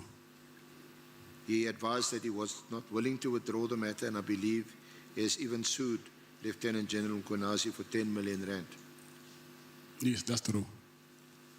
Is that just what you heard? You didn't see What? any papers, any summons? I checked after he said that it is. I think if you can check on Google also, you can see it. But I just saw it after when he told me. And then you say you did communicate Nangi's reluctance to Lieutenant General Mkhwanazi via General Sonona. Can you repeat that, please? You say in the draft statement, I communicated Nangi's reluctance to Lieutenant General Mkhwanazi via yes. General Sonona. Yes, yes. How did you do that? I called him. You called Sonona? Yes. To tell Yes, Mkhwanazi yes. that you've spoken to Nangi? Yes. And he's not prepared to withdraw? Yes. And again, as a result of that, you say you suspect that this was one of the reasons why you were later arrested and charged. Yes. Then you go on to say that I was already under immense pressure from my contract issues and police harassment. I did start giving Brown Mogotsi money because Minister Cele advised me to keep on entertaining him. And this also added to my financial strain. However, you reached a point where you just decided, no, this thing will end anyway. I couldn't keep giving these people money. Then you say you eventually stopped taking calls and giving money to Minister Cele and others involved. This decision came on a Friday. The very next week, on a Wednesday, you were arrested and charged with the attempted murder of your ex-girlfriend. I believe my arrest was a direct consequence of my decision to stop cooperating with their demands for money and my refusal to continue what I saw as their extortionate schemes. Yes, I agree. Do you want to add anything to that? What page are you on? Sorry? What page are you on now? That was on page 32, and I was reading you from paragraph 135, 136. Okay, it's fine. Do you want to, do you confirm that, or do you want to add anything further? Yes, I'll confirm, but I'll add later when I'm with my legal team. I'll confirm what is here, but I'm saying when I'm with them, and then we'll see what to add. Because some of the things, they just pop up when I start speaking about them.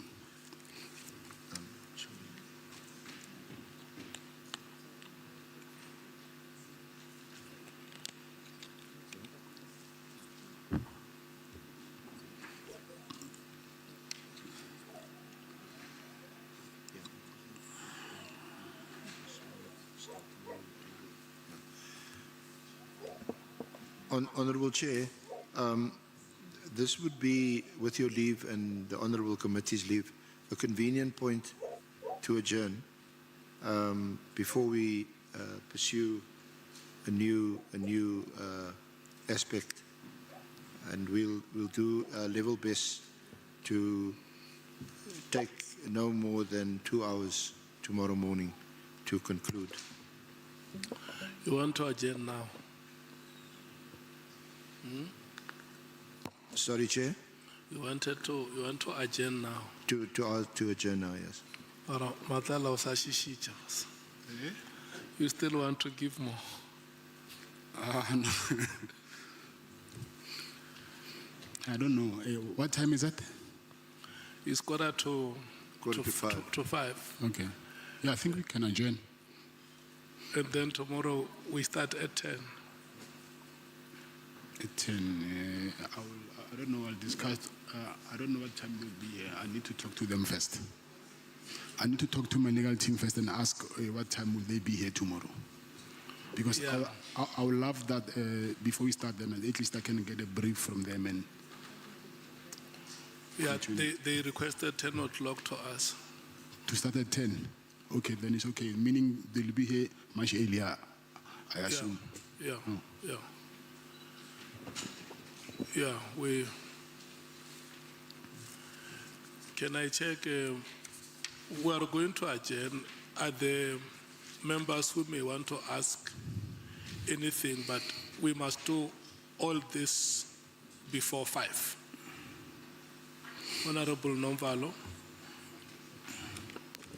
and Honorable Skosana. Yeah, thank you very much, Chair. No, Chair, I just want to check with the SC advocate, Arenze, if he has arranged with the lawyers of the witness in relation to the statement, the correct statement, because the witness before us has been making an indication that there are some errors that he needs to correct in the statement. 2, like we said earlier, we're not comfortable with cross-questioning a witness. Cross-questioning a witness based on a statement which he says has errors, because we turned away Kabinde here because he considered to the fact that the statement he had errors was dumpsacked. So we want to get confirmation so that, Chair, and want to persuade attorneys of the witness to quickly finish and send the statement at least tonight, so that when we prepare relying on a correct statement, not on this statement. So I don't know if he has made that arrangement, the senior counsel. If he has not, then we persuade him to do so. Yeah.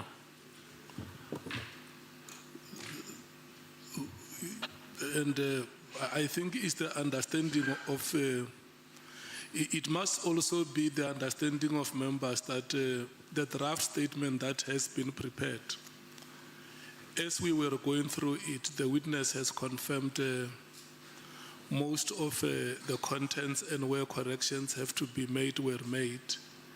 So now we are left with about less than 10 pages of the statement.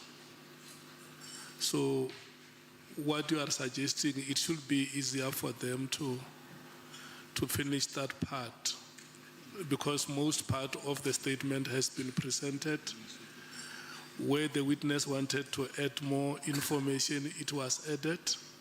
Where corrections have to be made, those corrections were made. And if there is any other thing that they additional, it can still be said tomorrow in the earlier part of the morning. Honorable Skosan. Thank you, Chair. I just wanted to, through you, Chair, to ask the witness as well. Hence, the issue that some of the things are being corrected. Are you comfortable, Goni, with the submission which your lawyers have drafted for you? Yes, I'm comfortable. So there's no ambiguity. I mean, No, they didn't draft this for me. Yes. Remember, I said we had a consultation with the evidence leaders and with them as well. So this is the draft that we had received from the evidence leaders, but I got it from my attorneys. So some of the things here, like I said, needs to be corrected, but it's not like it's completely wrong. It's just small things which I think by today they will be corrected. Thank you so much if that's the case. Thank you. SC? Chair, I've just been in a WhatsApp exchange with Mr. Forbey, Mr. Matlala's attorney, and we will continue to engage throughout the evening to get the statement finalized. In fact, I was just conferring with Ms. Zigilala that the two errors, so-called, that were pointed out by Mr. Malala were actually inserted by them overnight. And obviously there could have been a miscommunication between him and Mr. Forbey, and one can understand that given his circumstances, and they must correct it overnight. And I've urged Mr. Forbey to get the statement finalized and to have it signed and commissioned before we start tomorrow at 10. Okay. Thank you, Chair. Mugone, are you satisfied with today's proceedings? No, I'm satisfied. And the corrections that you have made, you are also satisfied with them? Yes, I'm satisfied. And you also understand that we give you an opportunity that tomorrow, if you may want to make further corrections, that is allowed. Okay, thank you. Okay. So that is it, honorable members. A larger part of the statement has been presented. Corrections have been made. The remaining part, the witness accepts that if there are corrections that will have to be made, they would be made. So you have the statement, honorable members. We will allow the legal team together with the witness and his team to finalize all the details. We are here tomorrow at 10 o'clock. And we must apologize, Mr. Matlala, that we have invited the members of the media. We have informed them that we will afford them an opportunity when you are seated to take you proper pictures. So they ambushed you and took stolen pictures. So, but we have informed them that the pictures that they have taken without the authorization of the chair were taken stealthily. So the only pictures we recognize are those that they took when the chairperson requested them to come and take them. Thank you so much. This brings us to the end of today's proceedings. Good luck, Mukoni. Let's meet tomorrow. Okay, thank you.